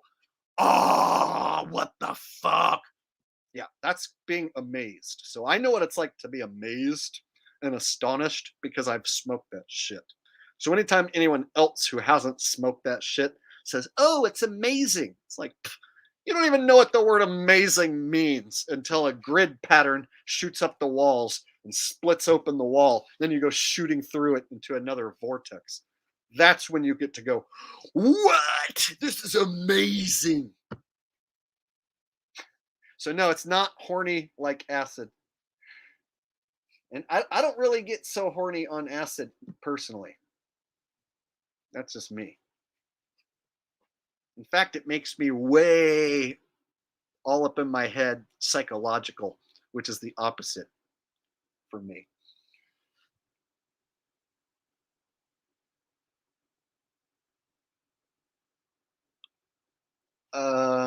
Tom says, I don't do anything at all. Addictive personality.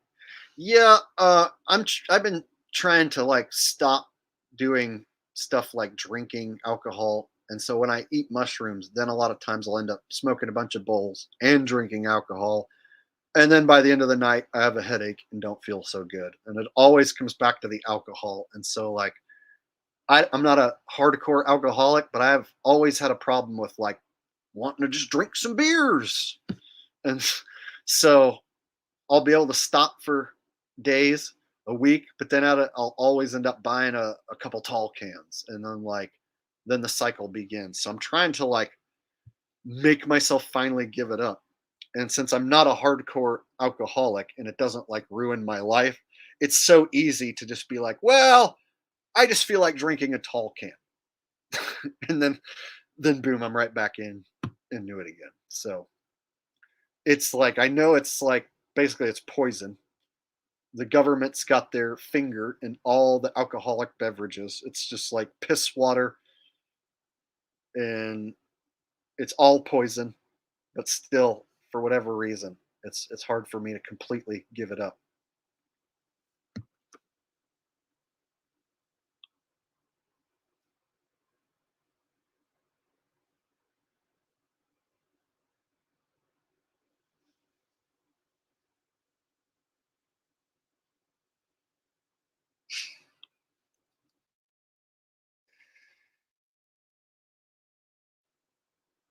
Is that Thomas? Hi, Thomas.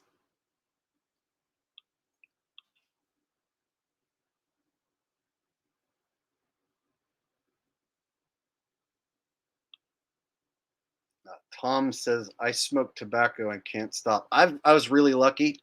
I never liked tobacco. I was one of those guys when I was a teenager, took a drag off a cigarette and I was like,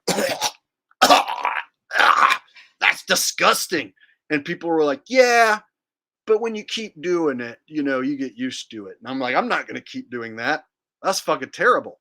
And so like when I was a teenager, like the next time I tried it and I tried to like actually take 2 drags, like it gave me this really weird buzz and it like made me lightheaded and then it fucking turned into a headache. And I was like, this is crap, dude. So my body, for whatever reason, just does not like that buzz at all. Not at all. And then I think, a year or 2 later, like I had some friends who had like these big fat cigars. And you smoke on a cigar. It's like, that's just fucking nasty. Why in the hell would anyone smoke a cigar? It tastes like barf. And then weed was just like the opposite. Like I would take 1 hit of weed when I first started and just get high as fuck. And the high was great. So smoking weed was like, oh yeah, I'm an addict like for right away. Whereas like smoking cigarettes, nope. So I luckily have never got into buying tobacco products. It just never ever agreed with me. But I know people who don't smoke any weed, but they smoke cigarettes. So I don't know. I don't know how they do it.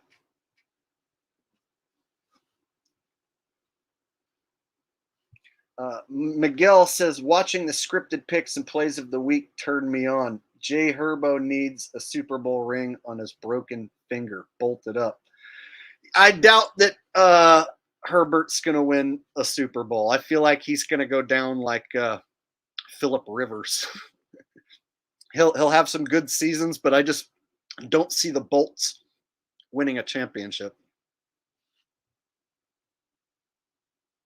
The fact that they ripped that team out of San Diego was just such a stupid move.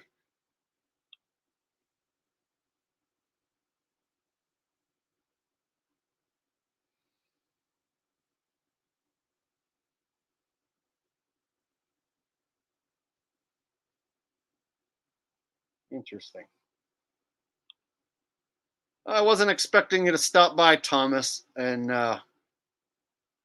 so uh, I might maybe be uh, interested in making some music, but I don't know. We'll see.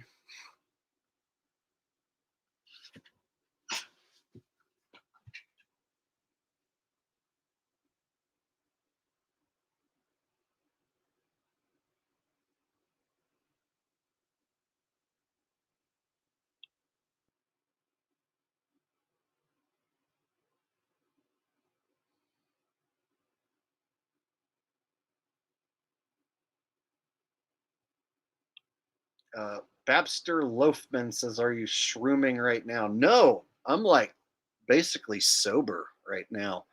Um, I I'm pretty much just sober because I smoked a little bit before the stream started, but that was like 2 hours ago, and yeah, I'm just drinking regular orange juice. So yeah, I'm pretty sober.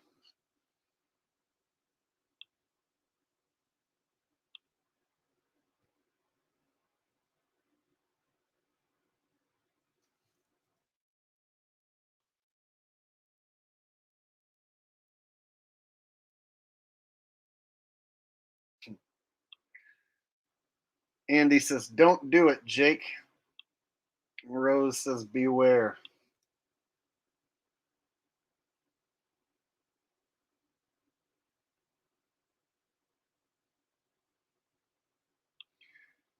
What do you guys think? I should probably think twice if I before I work with Thomas again.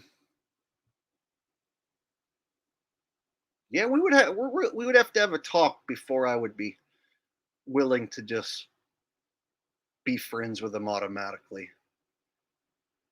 We would have to talk about a few things that went down.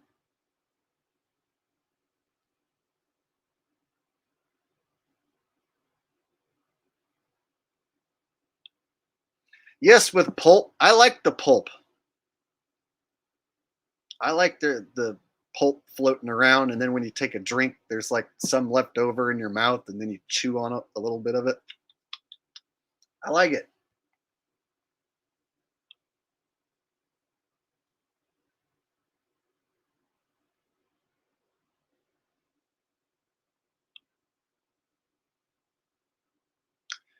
Well, if when someone is is coming around and basically saying they want to be friends, I'm not the type of guy that like if I get mad at you, I'll stay mad at you forever. And so I don't know. It could be a possibility. Maybe we could work on some stuff and uh, get past a few issues we had before. But I don't know. We'll see. Like I said, we'll have to talk about that.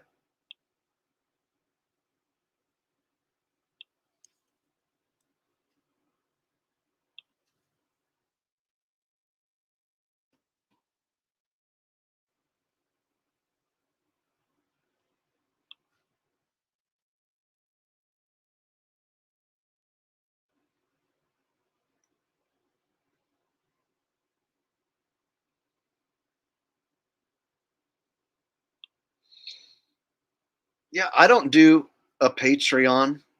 I could, and I would make money on it, but there's certain things that like I feel like I can get a bunch of views here on YouTube and have my thing be that I'm giving away picks on YouTube rather than uh trying to sell people pics on Patreon. Now, if I, I have thought about it that like if I wanted to next season, I could sell pics on Patreon or whatever, but I like being able to like do a service to people and give people something to look forward to and watch that, they can just log on and watch.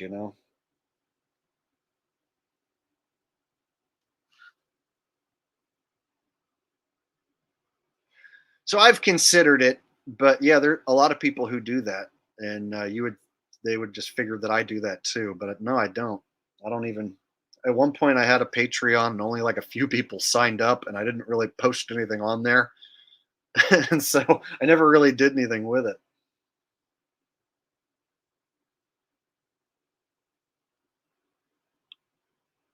Oh, thank you, Jonna. I appreciate that. It was a new haircut that I tried. I usually get that same cut, and I've got it for like years, and so I thought I'd try something different. And so I know like a lot of the younger guys are doing this haircut now, so I thought I'd try it.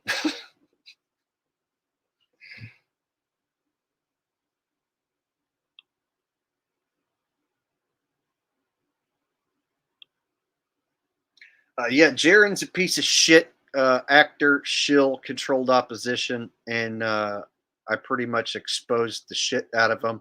And then he filed a false restraining order against me, and it was thrown out. But that just goes to show you these shills are dirty, and it's not beneath them to file a false restraining order. I mean, we're talking about a guy who challenged me to a penis measuring contest, and then when I refused, he went and tried to get a restraining order against me and said that he's afraid that like I'm gonna come after him and stuff. It's like I've never even met the dude, and he goes and tries to file a restraining order against me. Yeah, shocker how it got thrown out. So yeah, there definitely are shills. I have done battle with them, and so nobody knows quite like I know the dirty side of YouTube and the dirty government sodomites that are basically in every sector of every conspiracy. So yeah, the shape of the Earth is a big deal. It's not a globe, and they have actors and shills, controlled opposition, ready to corral you if you figure out the Earth isn't a globe. And so Jaren is part of the classic flat Earth psyop rollout with the AE map and a circling sun. So the Earth isn't a globe, but it's not an AE map with a circling sun either. But they've got guys who have maintained that lie since 2014, 2015. And Jaren is one of those people who has maintained that exact same lie all these years. Him, and David Weiss, and the whole crew of cronies are still pulling the same con job.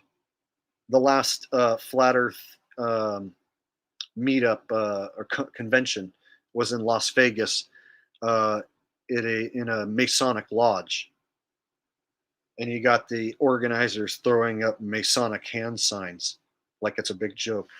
So I pointed all of it out years ago, and I continue to point it out, but it doesn't matter. There's still thousands of people who've fallen into the trap, and they'll say I'm a shill. I'm a fake flat earther, infiltrator for saying this.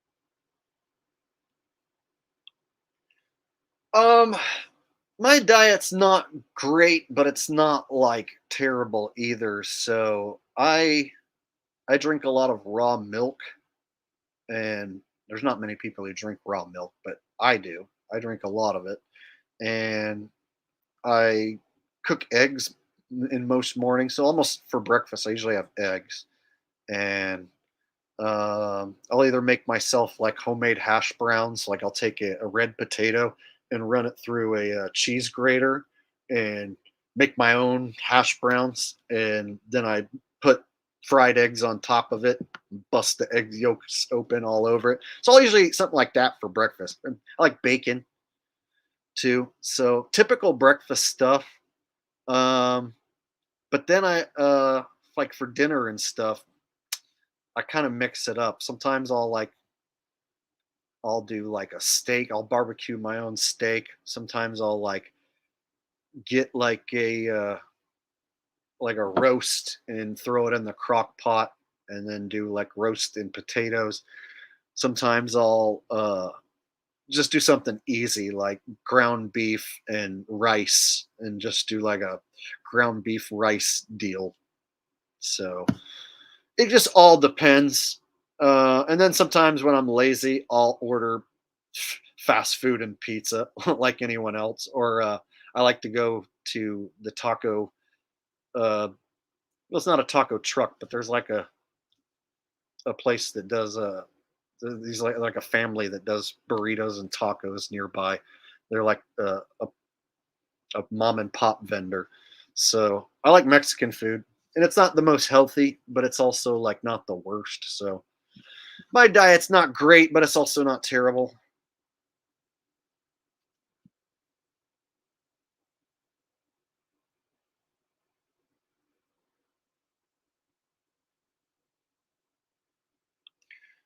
Oh, so we got some guy gonna say the Earth is not flat, and me and Mark Dice should meet up. Well, I think Mark Dice is a shill. Personally, I don't think he's legit, and because there's a lot of subjects he won't really touch or go into. Um, and you saying the Earth is not flat. Well, what's your proof that the Earth is globular? So I'll say that Earth isn't completely flat. It's bumpy. There's mountains, but it's not a globe. So if you're gonna come here and try and say that it's not flat, well, what is your proof that it's globular?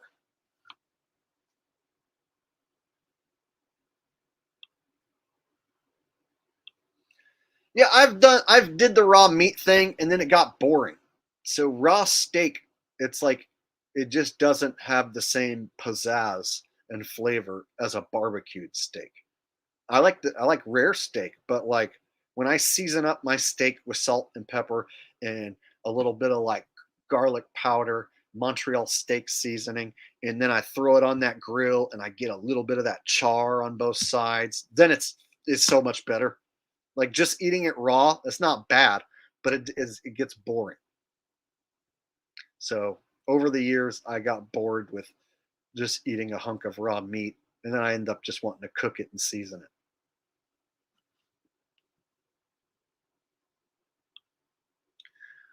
Concave doesn't work because then you're walking up the walls, and if you have one sun inside of a concave shell, it doesn't work. One sun going in a circle, whether it's concave Earth or a flat AE map or the globe, like a one sun doesn't work. It's not possible. So what you're going to have with the problem with the concave is you're in a concave cell. So first you're going to have to prove that that the ground is always curving upward in every direction, and you're going to have to prove that water sticks to the walls. And the biggest problem, like I said, is your sun inside of a concave shell. On your equinoxes, your sun's going to have to go around the equator, but there's going to be somebody at the tip of South America who's going to see the sunrise from due east and set due west. There's going to be somebody up north in Canada who's going to see the sunrise from due east and set due west. Meanwhile, the person on the equator sees the sunrise from due east and set due west. You can't have everybody see the sun rise from due east and due west with only one sun inside of a concave shell. But that's what happens. Everyone sees it rise from due east and due west on the equinox. So the whole one sun screws every model up. And if you try and fix it by adding a second or a third sun, it doesn't fix it. Because the observation angles to the sun are irregular and they don't triangulate. So basically, the more observers you have, the more suns you're going to see in irregular locations that don't triangulate. Meaning we all see our own sun, which means we live in like a simulation of sorts.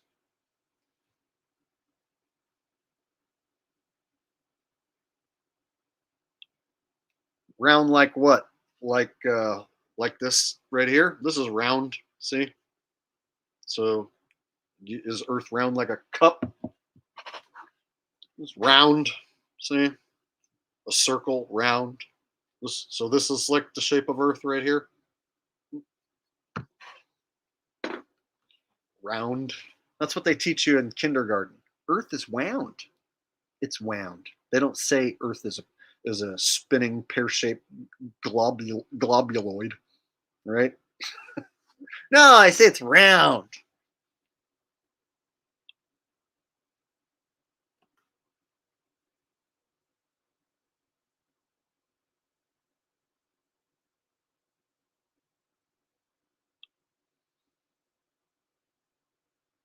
Jack Draper says, how can you triangulate to an apparent position? Well, it depends on what you're triangulating to. In this case, when I'm talking about the sun, if you have observers north of the equator and south of the equator uh, observing the sun, let's say on the equinox, those angles aren't going to triangulate back to one sun on the equator, is what I'm getting at. Because you're going to have people below the equator seeing the sunrise from the east and people above the equator seeing the sunrise from the east, while someone on the equator also sees it rise from the east. And so the only thing left is that we live in some sort of hyper realistic simulation, because one sun on any model just doesn't work. Furthermore, celestial navigation uses a mean sun, a virtual sun. So celestial navigation doesn't use the position of the actual sun. Think about that. They have to use the mean sun because that's the one they made up to go around in 24 hours, because the actual sun doesn't go around in 24 hours and it doesn't move at 15 degrees an hour.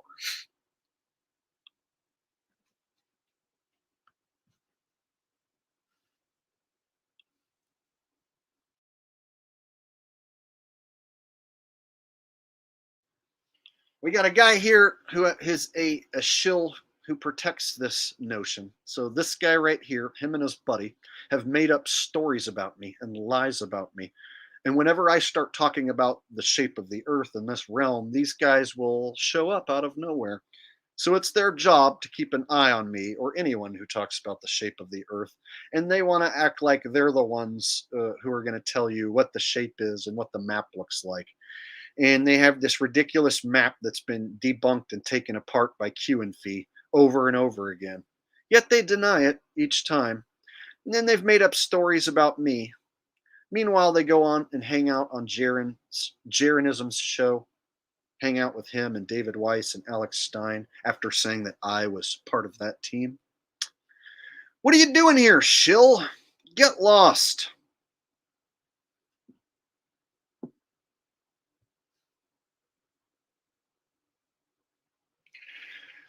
Yeah, Ronnie, you're not welcome here.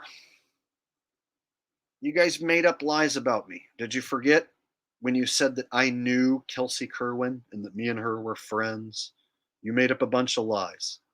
You said that Thomas Pizza T is the ringleader of Pizzagate and stuff like that. You guys made up a lot of just retarded shit about me, and then you come over here and then join my chat and then want to like get in on my chat like I'm not going to call you out. No, you didn't tell the truth, you fucking asshole. You said that I knew Kelsey Kerwin. You said that me and her were friends. You said that I was part of Jaron's crew. And then you went on Jaron's show Guess who didn't go on Jaren's show? Me, because I'm not part of their crew. Yeah, I never went on that guy's show. I never went on the Baby Truther show. You did, after saying you weren't part of their crew. So yeah. Get lost, dude.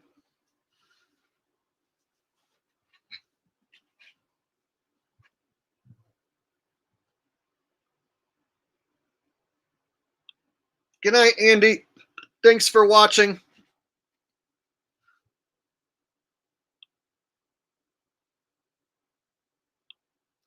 Yeah, you know, we agree that the AE map in a circling sun is impossible, but you made up a bunch of lies about me, and you never apologized, and you never said, oh, yeah, Jake didn't know Kelsey Kerwin, and yeah, we were wrong about a lot of that stuff.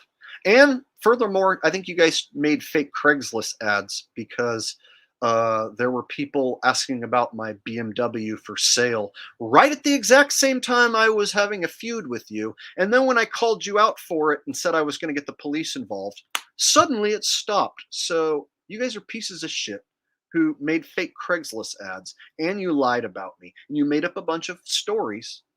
And so I think you guys are no good piece of shit shills. And I know you're just going to make up more lies about me. And so you're not welcome here. And I'm going to go ahead and ban any profile I see with awake souls or anyone bringing them up. Banned.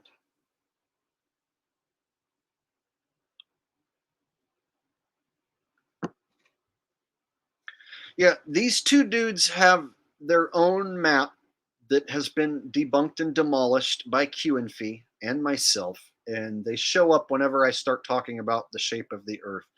And that's basically their job. They're shills who are there to intercept you if you figure out that the AE map and circling sun aren't legit. Then they've got these crazy whack jobs who think they're God's chosen ones to corral you.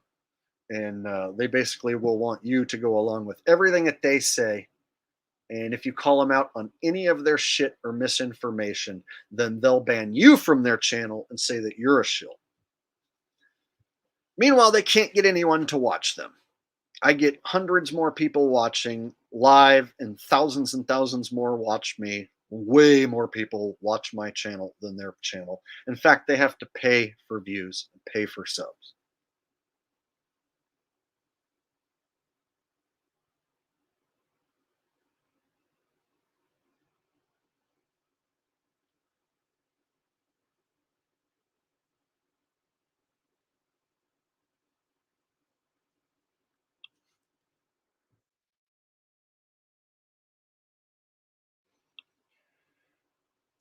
Nah, bigger sphere doesn't work. How do you have a sun? How does the sun work on a bigger sphere? What I'm getting at is the sun and the stars and the moon do something every day, every year that defies possibility. It's basically magic happening in front of your face. They've explained it away with pseudoscience, but when you really look into it, the fact that like you can see the sun in multiple places at the same moment, and those observation angles don't triangulate back to the same one sun, that's a problem. It's a problem for reality. So if they had to make up a virtual sun, a not real sun for celestial navigation, because the observation angles are so highly irregular to the real sun, that means one sun going around in a circle on any model, or one sun in a globe model, is an impossibility. So a bigger Earth still doesn't work. Like as far as it being a globe.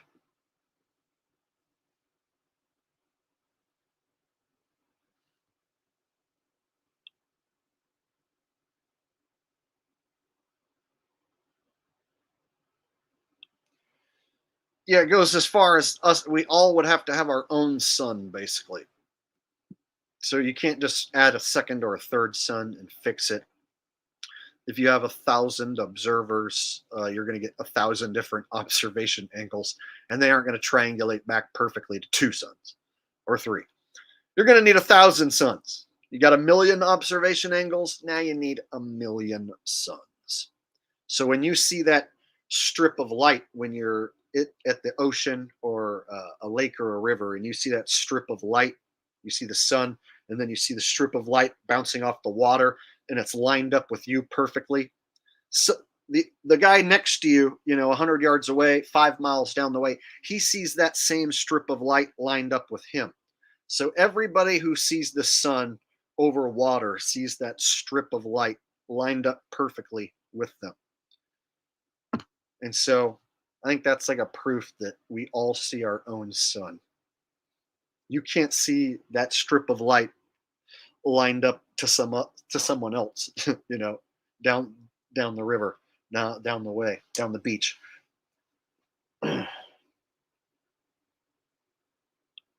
I'm saying Earth is not a globe. So I don't know what this place really is, how far it extends, how much land there really is, but it's not a globe. Water bending around a cartoon ball is a fantasy. And the reason why they have to have a cartoon ball on screen, if you pull up Google Earth, because they don't have a real one to show you. Here, I'll show you guys a little Google Earth and how it's a cartoon until you zoom in. If it was real, they wouldn't need this cartoon Google Earth.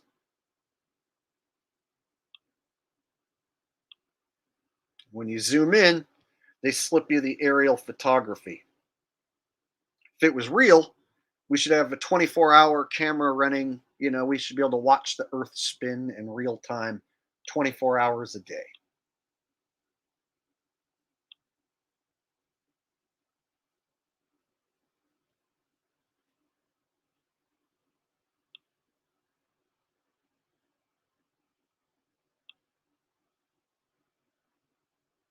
All right. So this is CGI. You see this like turquoise stuff, like this curve. This is all CGI.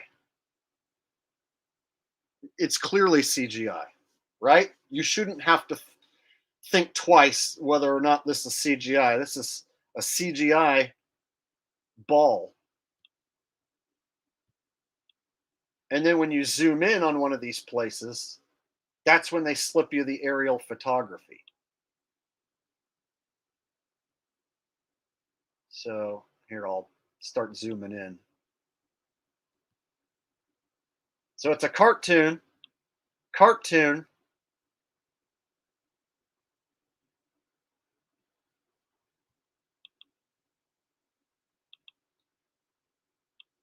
still a cartoon. This is all still a CGI rendering. And then it'll suddenly turn real. They'll slip us the aerial photography.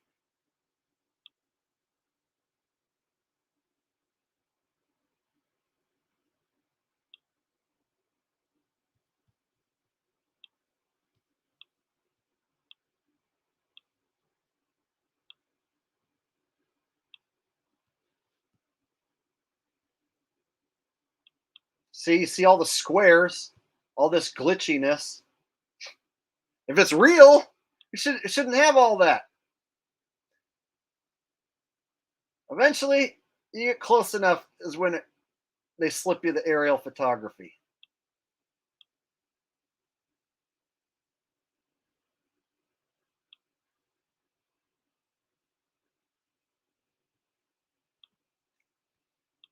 So once you get about this close, now you're looking at aerial photography.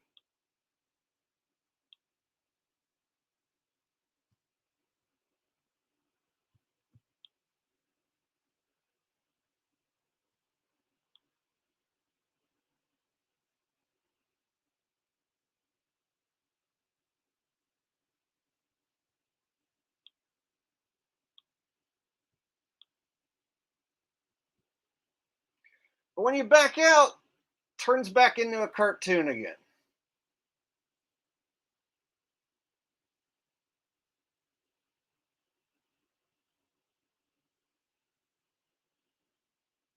See? Now we're back to CGI.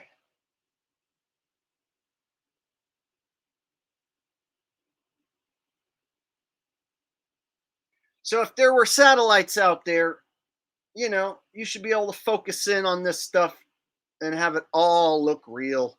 There should be a footage of the Earth turning in real time. Shouldn't look like a cartoon.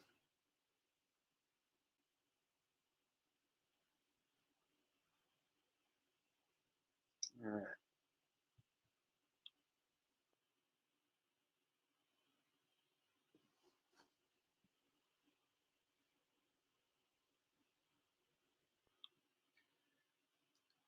Yes, Eric Dubé is also a shill, still repeating the same tired bullshit about a circle sun and the ice wall. Yes, I've made several videos debunking him. The people who follow him, they're a bunch of brain dead lemmings. It doesn't matter how many times I debunk him. It doesn't matter how many times I debunk RV. They live truth. It doesn't matter how many times I prove these guys are shills. They always have tens of thousands of lemmings following them no matter what. And they turn around and say, I'm a shill for saying anything. Oh, someone says I missed some super chats. My bad. Let me go back and try and rustle them up. Designated delivery says, do you believe the 17th letter to be a psyop? Is that the like letter J conspiracy? Like that there didn't used to be the letter J and Jesus isn't Jesus, he's Yahushahu, Yahishahua, Yahishahushahashi. Is it that one? Because if it is, I can't tell you for sure whether that's true or not. Anything that happened before I was born in 1983, I take it with a grain of salt. So anytime anyone wants to tell me what happened thousands of years ago, millions of years ago, whatever, yeah, I always take it with a grain of salt. Did I miss any other super chats, or was that the only one?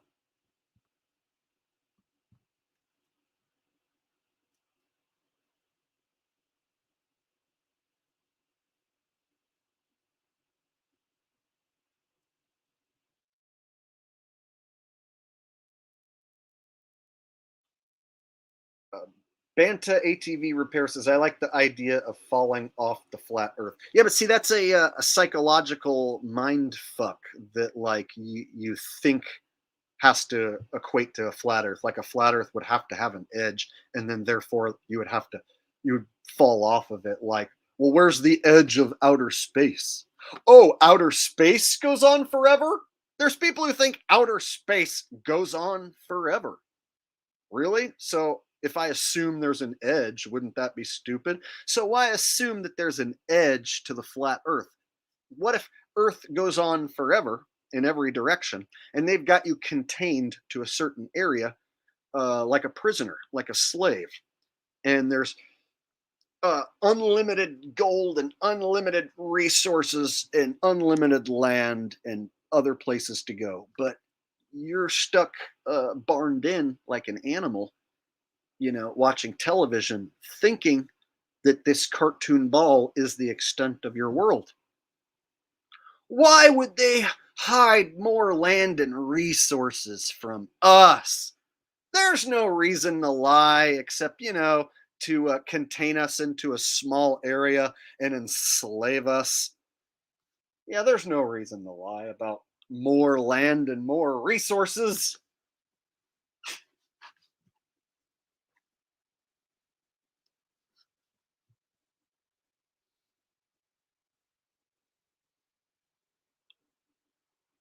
YouTube cold cases, people said D Marble was in a car accident. He's a shill, but does anyone know? I haven't heard anything about him in a long time, and he basically fell off the map. He like got into crypto and did like a crypto rug pull scheme on a bunch of people, and then he disappeared and bought a house in Arkansas. And the last time I called him out a year ago, he like posted something in his community section about how I'm just jealous of him and his house. So when I called him out for like quitting making videos and not being a real truther and being a shill, he told me that I was just jealous of his house and that I need to like worry about uh, my own money or something like that. So he like made it all about money, of course. So yeah, D Marble doesn't care about truth. He doesn't care anymore. He was on Team Shill, running with all the shills, and then when the conferences started to be a bust and the flat Earth topic wasn't getting as many views, he like pulled some crypto rug pull scheme on his audience and then split the scene.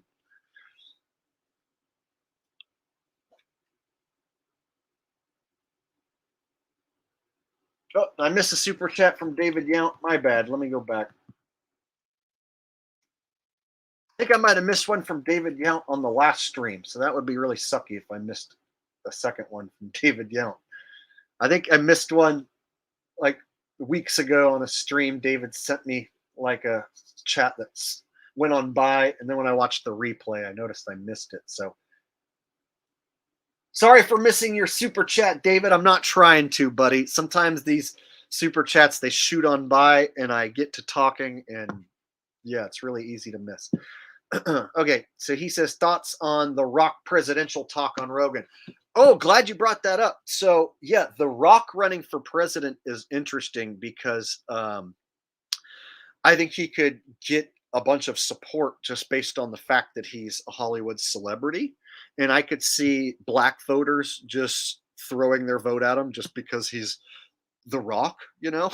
So I think that, yeah, The Rock running for president, even though it sounds like an absolute joke, I think he could actually win, you know? So as stupid as it sounds, yeah, he could be a serious threat to win because of his celebrity status. And he's in the big club, and he would totally go along with any sort of agenda that the elites want to run. So, for instance, he was what, side by side with Oprah telling you that you should send your money to the victims of Hawaii, right? So if he's going to hang out with Oprah and tell you to send your money to the victims of Hawaii, don't put it past him to, push the VAXX.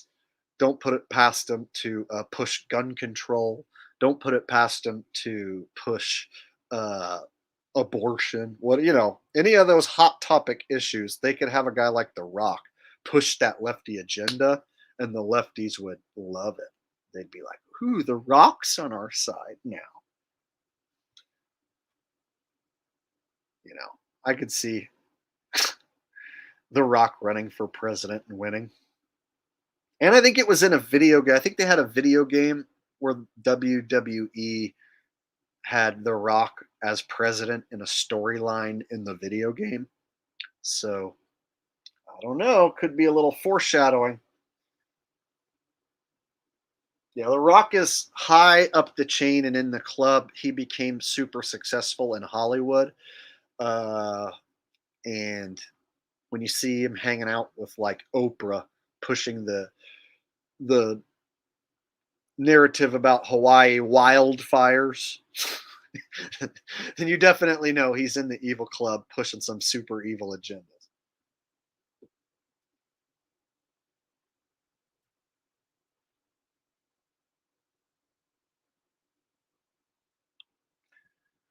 Sunflower says he and Oprah could have paid for the Hawaiians themselves, yet they shilled for the poor people to send more of their money in for their people's fund. Yeah, they always want the public to do the donating. Exactly. Yeah, Oprah and The Rock have more money than God, basically. Like for them, $1 million is nothing. $10 million is nothing. And they of course want you to send your money. They want to tug on your heartstring.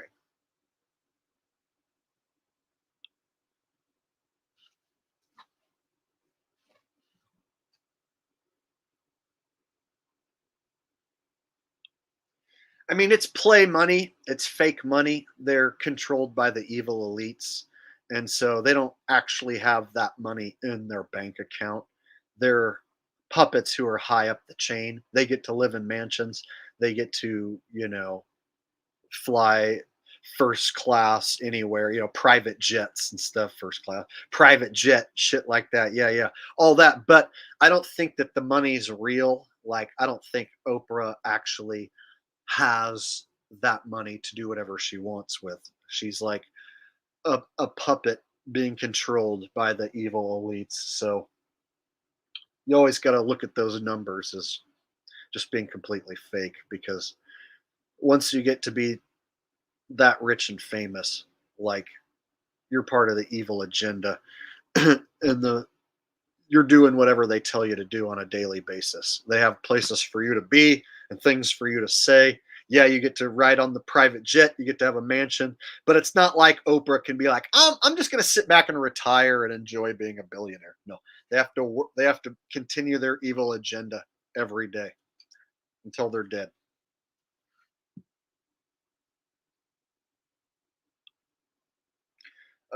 Kraut Cat says, at least we went to the moon 54 years ago and made a landline phone call to the president and broadcasted it live from the moon. Oh, and played golf. Yeah, and sad thing is we lost and destroyed that technology, and it's a painful process to build it back up. So yeah, they used to be able to go to the moon, but they physically can't go anymore. That's their excuse. A lot of NASA fanboys think that Americans don't go to the moon because they already went, and that it's too expensive, and that budget has been cut, this, that. No, the story is that they can't go because they lost and destroyed the technology.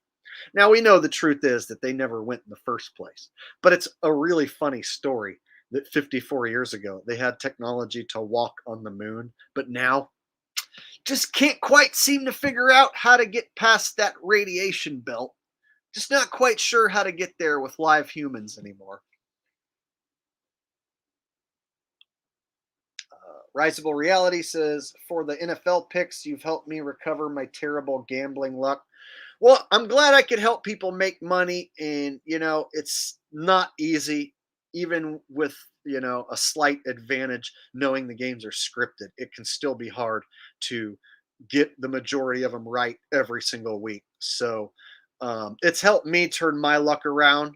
But even hitting at 65%, like, there's still those weeks that, like, they throw me for a loop. Like last week, I had a very average week. So, but I know that I'm due, at any moment, one of these weeks, I'm due to smack them around. And the only way that would happen is to know it's scripted and to bet against the money. To know which side has the most money and to bet against it. That's literally the only way to turn things around when you're talking about betting on football. So I'm glad to hear that I've helped some people win, and thank you for the donation. I appreciate that. Kraus Cat says, I see you know the best autistic astronaut ever, Don Pettit, as well. You have good taste, my friend. Yeah, I have that clip on hand to where whenever I'm going to make a video about space being fake, I can always pull that clip up of Don Pettit admitting that I'd go back to the moon in a nanosecond, but we lost and destroyed that technology, and it's a painful process to build it back up again. See, I know it by heart, and there are people who say, oh, the Earth isn't flat, you're crazy. Oh, NASA's not lying. Oh, you think the moon landing's fake, you're crazy. And it's like, well, astronauts admit that you can't go back to the moon because they lost and destroyed the technology, but your common globe believer won't know who Don Pettit is. They won't know that he said that. You have to show them the video. So people like my dad, for instance, who thinks like everything I say is crazy, I'll show him a clip of Don Pettit saying that NASA can't go back to the moon, and he'll be like, well, I've never heard that before. I just don't know nothing about that. I've never heard that before. Well, Dad, he's an astronaut, and you're not. And he says that NASA can't go back to the moon. Well, I've just never heard of that before. So a lot of people who believe in a globe don't even know the names of the astronauts or what they've said or what they've done. Funny how a flat earther who doesn't believe in a globe will know more about the globe model than a typical globe believer. Tom says moon landing is fake as funk. Yes, indeed. The moon landing to me is like the determining factor for if you're smart or stupid. If you believe that people walked on the moon, then you're stupid. If you know people didn't walk on the moon and that the moon landing is fake, well, that's a good baseline for you being smart. Like if somebody knows that space travel is fake, they know that the moon landing's fake, then they also know that the Mars rover's fake. They also know that the space station's fake. So once you know the moon landing's fake, then you know the rest of space travel's fake. So it's like a good determining factor for me if I ask somebody the question, do you think the moon landing's real? And they're like, well, of course. Then I'm like, this motherfucker's retarded. He's stupid. He's a sheep. And if they're like, oh, that's fake as fuck, then I'm like, oh, okay, I'm dealing with somebody who's at least awake to that. So if somebody knows space is fake, they might not be awake to every little thing that I am, but at least I know I'm dealing with a smart enough person who at least knows that space is fake. So that to me is like the baseline of smart and stupid. You believe in space travel, then you're stupid. You know space travel's fake, well, then you're probably pretty smart. Krautcat says the boomers just had way more grit than us and way more cognitive dissonance. Yeah, the generation, like my dad and stuff, one of the hardest things we have, it's really hard for us to get along because he reads the USA Today and he can't wrap his mind around a lie being so huge and that he believed the wrong thing for his whole life. He just can't wrap his head around it. So, I don't get along with my dad because of it, because he's still wrapped up in that old mentality, old way of thinking.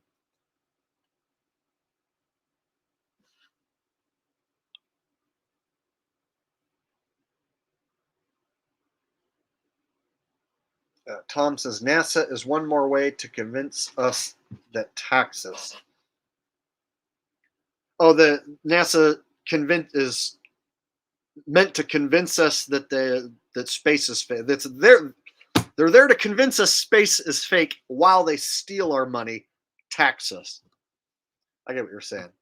So yeah, NASA is there to prop up the fantasy of space and make the illusion seem real while they steal your money out of your taxes.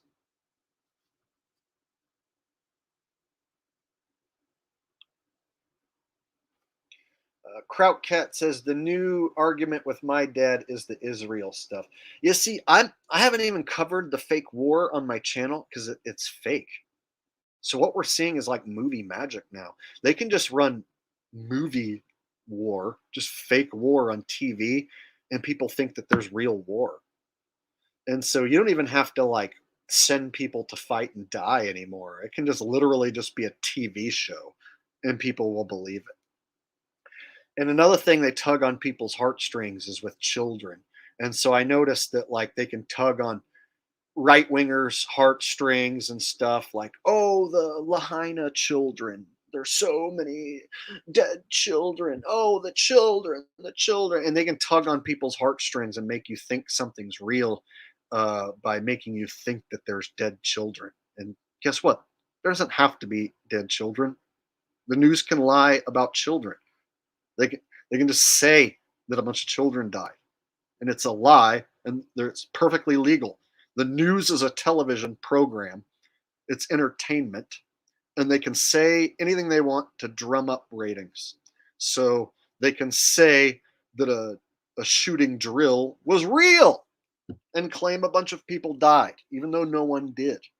And so when I come along and I say, hey, no one died, no one cried, it's a psychological event, people like my dad will be like, I would never say something like that. Oh, I could never tell people that someone didn't die. Well, what about the families? Well, you might get sued like Alex Jones if you say that. So they have people believing that if you even question that people died, that you could get sued like Alex Jones. Meanwhile, that's fake too.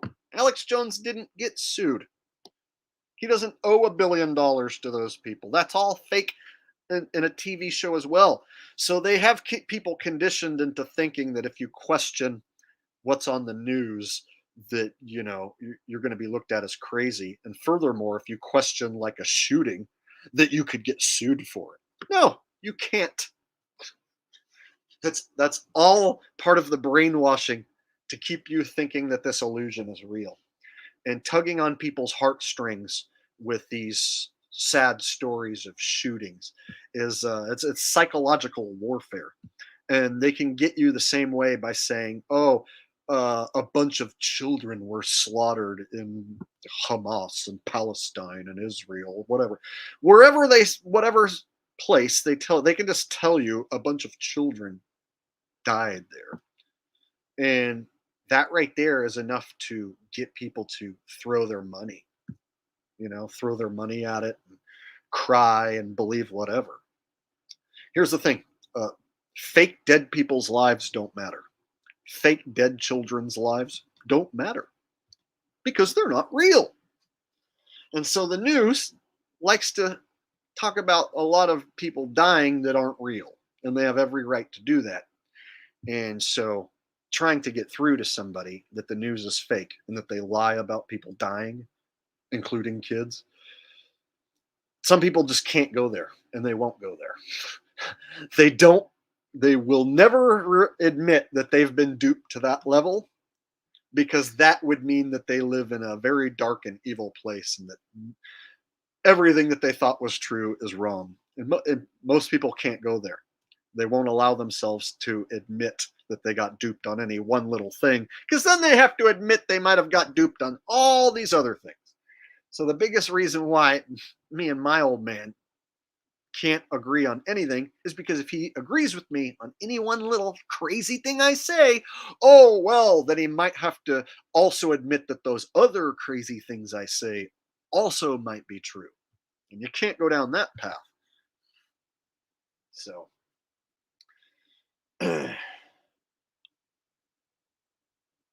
Krautcat says 911 fake for sure.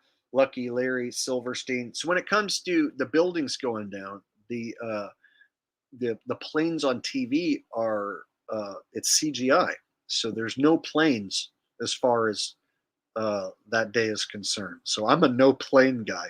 So the buildings come down because of pro demolition, but the planes hitting them is only on television. That never happened. So there were no planes that hit buildings. That's literally something that only exists on TV. What does happen is they just bring down the buildings. So if you really go back and look into it, there's a lot of guardrail conspiracy bait to keep the notion alive that there were planes. And if you go back and really do your research, then you'll come to the conclusion that there were not even planes. And so even back in 2001, they had the ability to overlay a CGI plane on the screen and make it look like it's hitting a building. They had that ability back then. So of course they have the ability to show you any damn thing they want on a screen. They have the ability to show you a fake Donald Trump that's pure CGI now, a fake Joe Biden that's pure CGI that looks totally real. They could have a CGI Trump address the nation and have it not even be Trump. Like literally all computer. They've gotten that good.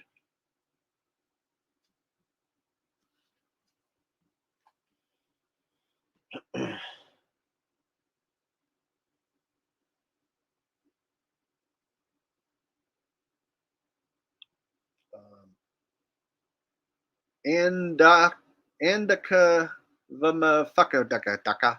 I hope I said that correct. Says, I had Q and feed to make a song with you. Would you? Well, I'm not sure what you're asking. Q and Fee is not really a musician, and so I don't know what sort of song we would make. So he's more of a globe debunker and a flat Earth shield debunker, and he specializes in modeling software.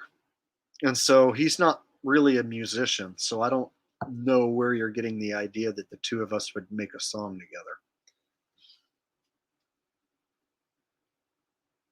Oh, he's got a funny voice. I like his voice, but I don't think that it necessarily translates to singing and us making a song together. So I've had him on for like 3 different live streams, and I'll probably eventually have him on again, maybe when football season ends. But as far as making a song, I don't know if having having him sing something would be good for anything but a laugh.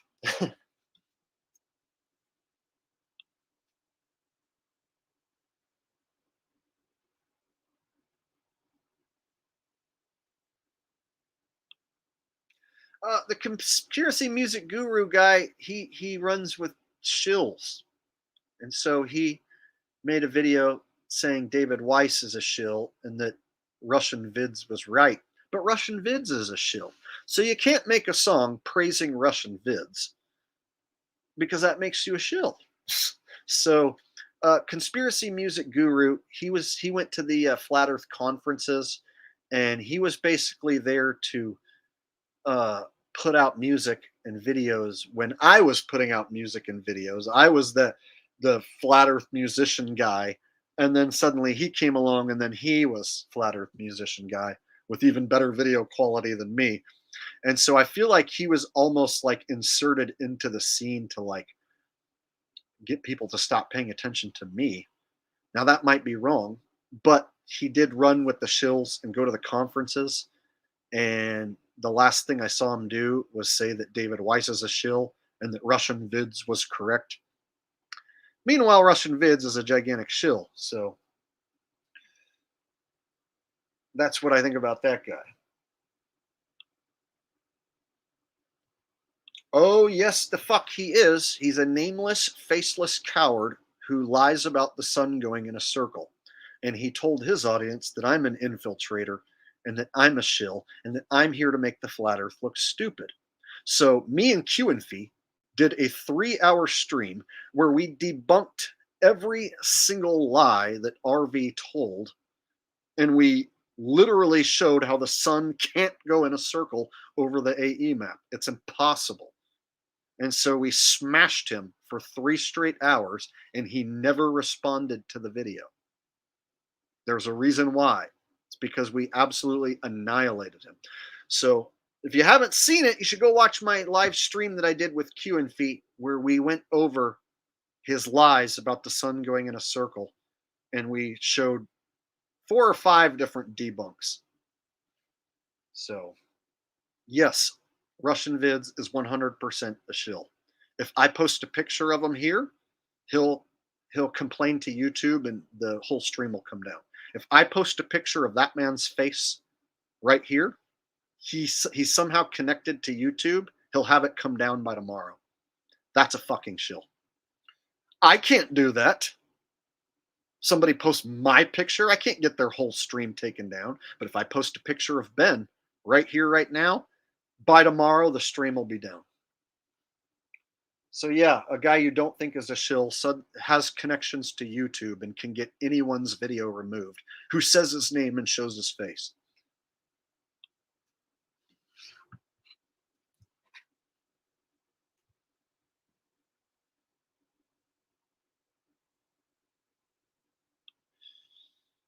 I don't know so much about Crow 777. I haven't really watched the dude in a long time, but he had that like video about the moon having a wave, and I feel like that's more of a camera glitch. So when he says he recorded the moon doing a wave, I don't know. I don't know if I necessarily believe that.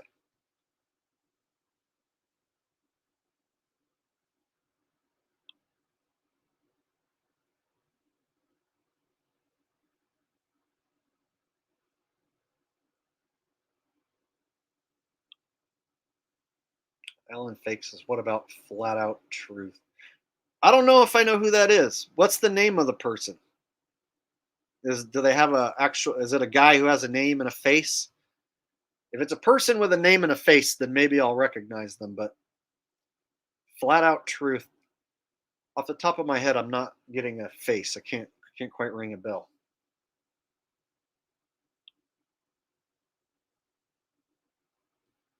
Looks like I missed some super chats.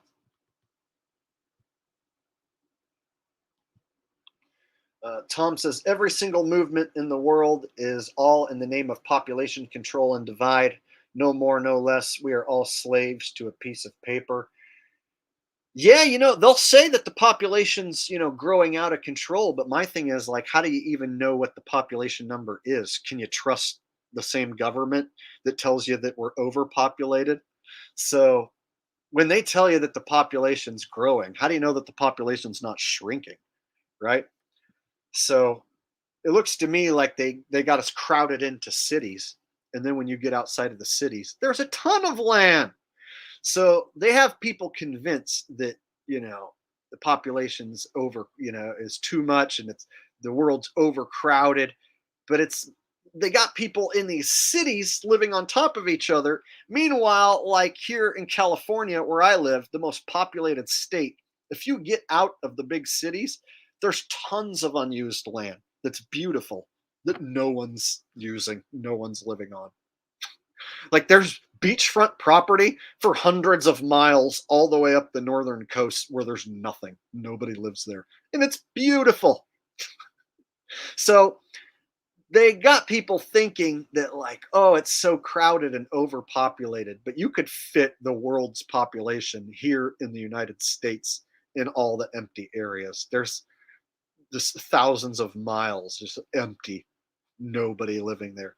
And the land's beautiful, and it's not like it's all uninhabited desert land.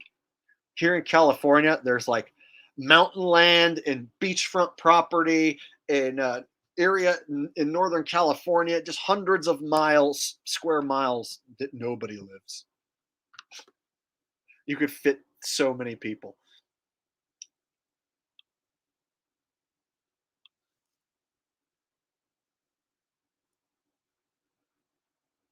Yet my dad will swear that we're overpopulated and it's too crowded.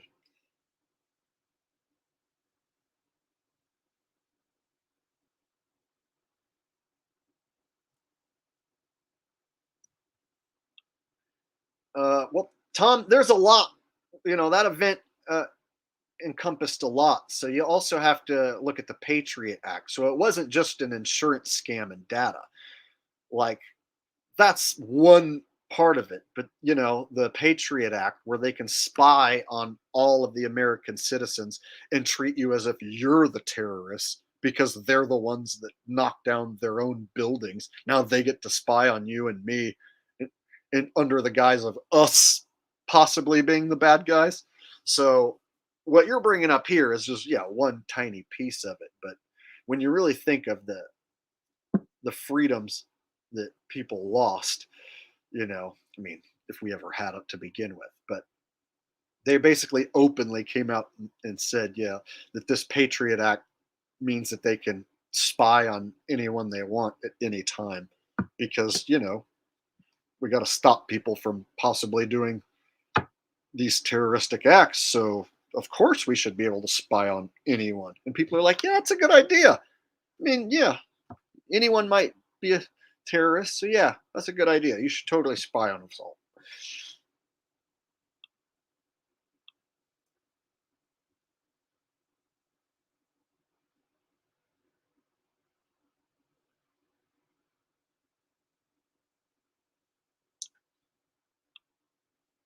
Designated delivery says Canada is being flooded by the Middle East now.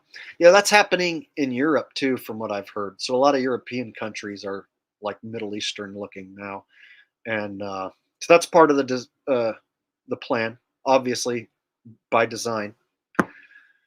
And Canada is highly controlled by the government, so you have more rights here in the United States than you do in Canada. So in Canada, like you know they have a lot of laws against firearms and you have a lot less freedoms over there. So it makes sense that places like that, the shit's going to hit the fan quicker and harder.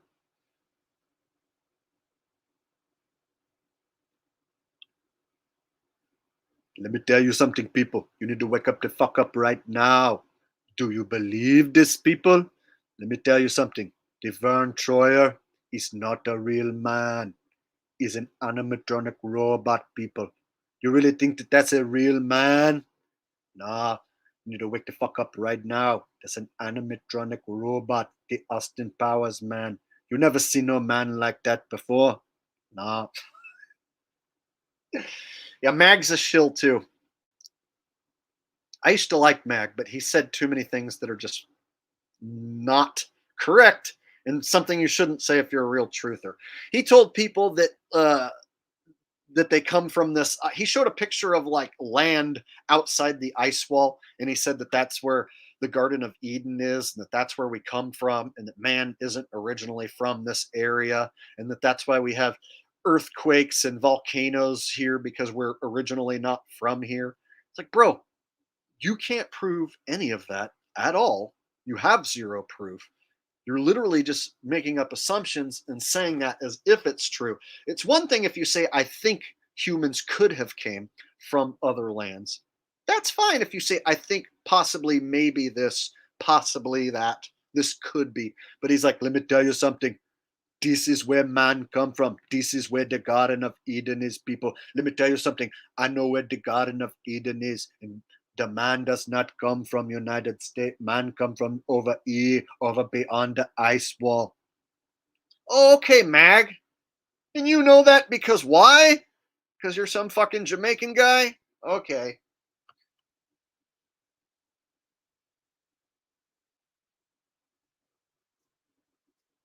That was when I stopped following Mag, was when he showed fake islands outside the ice wall.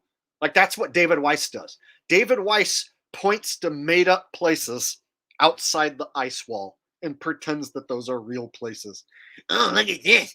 Look, this might be Atlantis. If you look, there's extra land out there. But if you go past the ice wall, you might find extra land. Yeah, there could be extra land. I say that there could be extra land. But you know what I don't do? I don't show pictures of fucking places that are cartoons that I don't know even exist. I've never shown you guys like a cartoon island and been like, dude, that's where the elites live. That's what they're keeping. That's where humans came from. You know, that's Hyperborea. I've never led you astray. I've always been like, look, they could be hiding more land from us. The elites probably have more land. There's probably places that they go, dead celebrities are alive at these places that they keep off limits from us. Yes, I think that that's a possibility. I'm not going to point at a cartoon map at a piece of land that I don't even know exists and be like, oh yeah, that's for real. To me, that's shill shit. Saying there might be other land, that's a cool thing to say. I think more people should talk about the fact that there might be more land. The fact that there might be more land. Now, pointing at a cartoon on a cartoon map and being like, oh, that's the long lost island of Atlantis. That's going too far. That's making shit up. That's an assumption. And so when I see the flat earthers going that far, that's when they're dragging the subject through the mud and basically making it look stupid and introducing a bunch of assumptions into the mix. So it's one thing, like I said, to say, you know, there might be more land that's being hidden from us. But then if you're like, oh, beyond the ice wall is Hyperborea, and that's where humans come from, and that's where the Garden of Eden is. Now that sounds batshit stupid crazy, dude. You have no proof of it.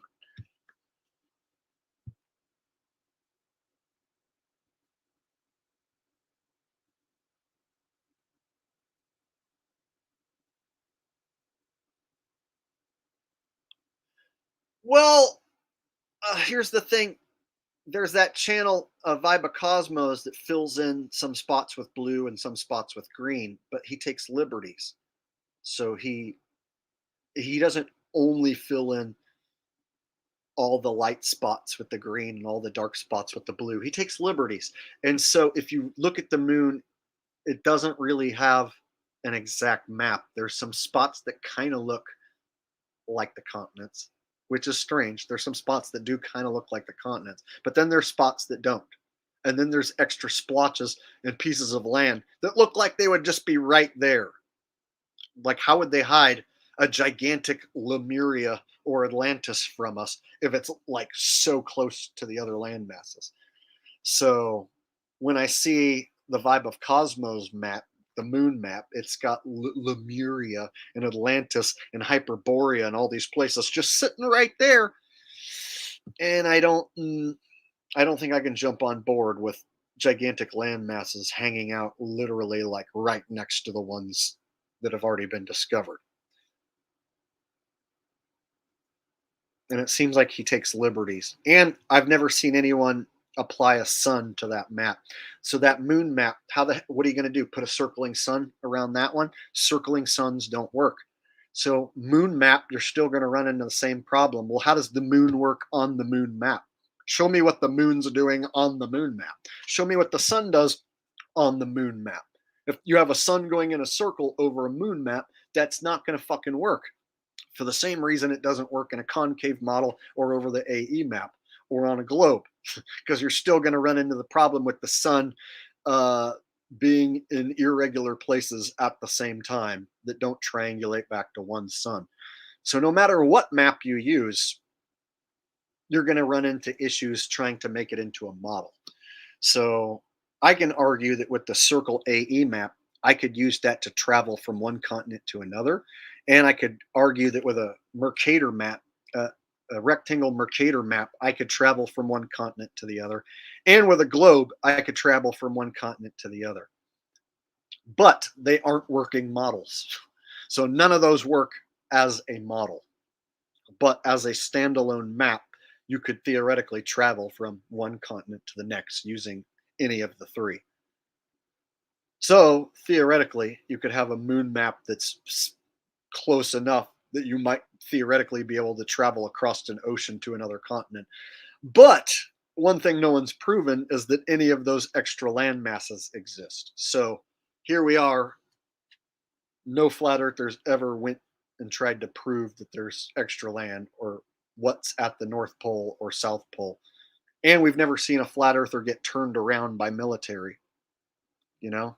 So we've heard stories that if you try and go to Antarctica, you'll get turned around by the military. But we've never seen a boat full of flat earthers get turned around by the military. So, as it stands, they have a bunch of actors and psyopers pretending to be flat earthers, making sure that all you do is go to conferences and talk about the sun going in a circle, and that no one ever organizes any sort of actual trip. So if you think about it, they can set up this controlled opposition so that nobody ever does anything. Everyone just goes to conferences and says the same disinformation about the sun going in a circle. Crazy how David Weiss, with all his money, never talks about like a mission to the North Pole.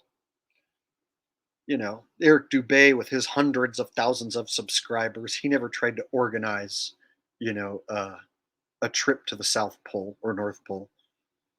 Hey, I'll admit, I only have 65,000 subs, 10,000, 20,000 people watch. I don't really know what I could do with that. Like, how many physical bodies could I get? How much money would it cost to buy a gigantic boat to go sailing? A lot! Boats are expensive. So to buy a yacht and assemble a crew, shit, that's beyond what my small little channel can do. I just don't even have the money. Whereas like a guy like David Weiss, who sold the app, the tracking app to people, he's probably got $1 million. But of course, he's not going to try and organize any sort of, boat mission. He's just going to keep stealing your money with that app with the sun going in a circle. So if you look at it, they've basically got the controlled opposition lined up to where nobody ever leads any sort of, you know, boat mission or any sort of exploration mission.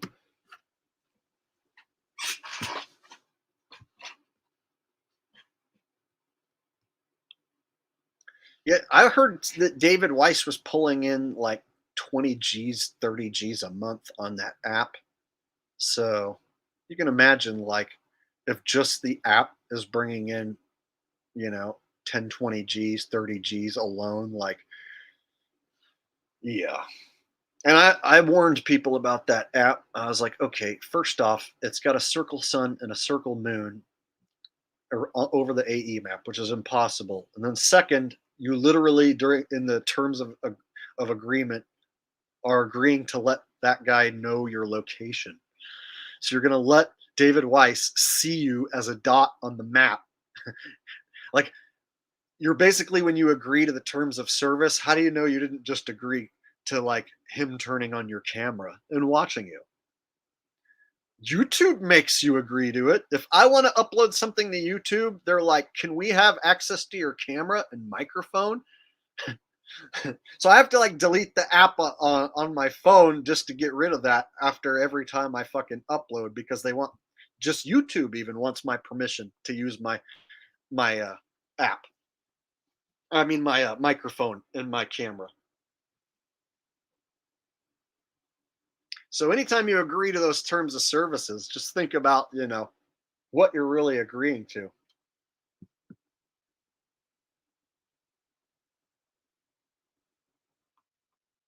The fuck?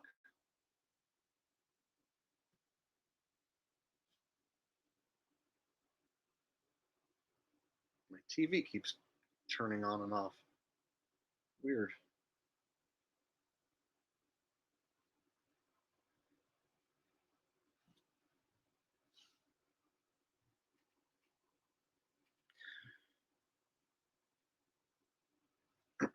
All right, I'm getting a little tired and hungry. I've been on here for over 3 hours. So I guess I should probably wrap this thing up. We've talked about a ton of subjects, and so I'll go ahead and wrap this stream up, let you guys enjoy the rest of your Friday night.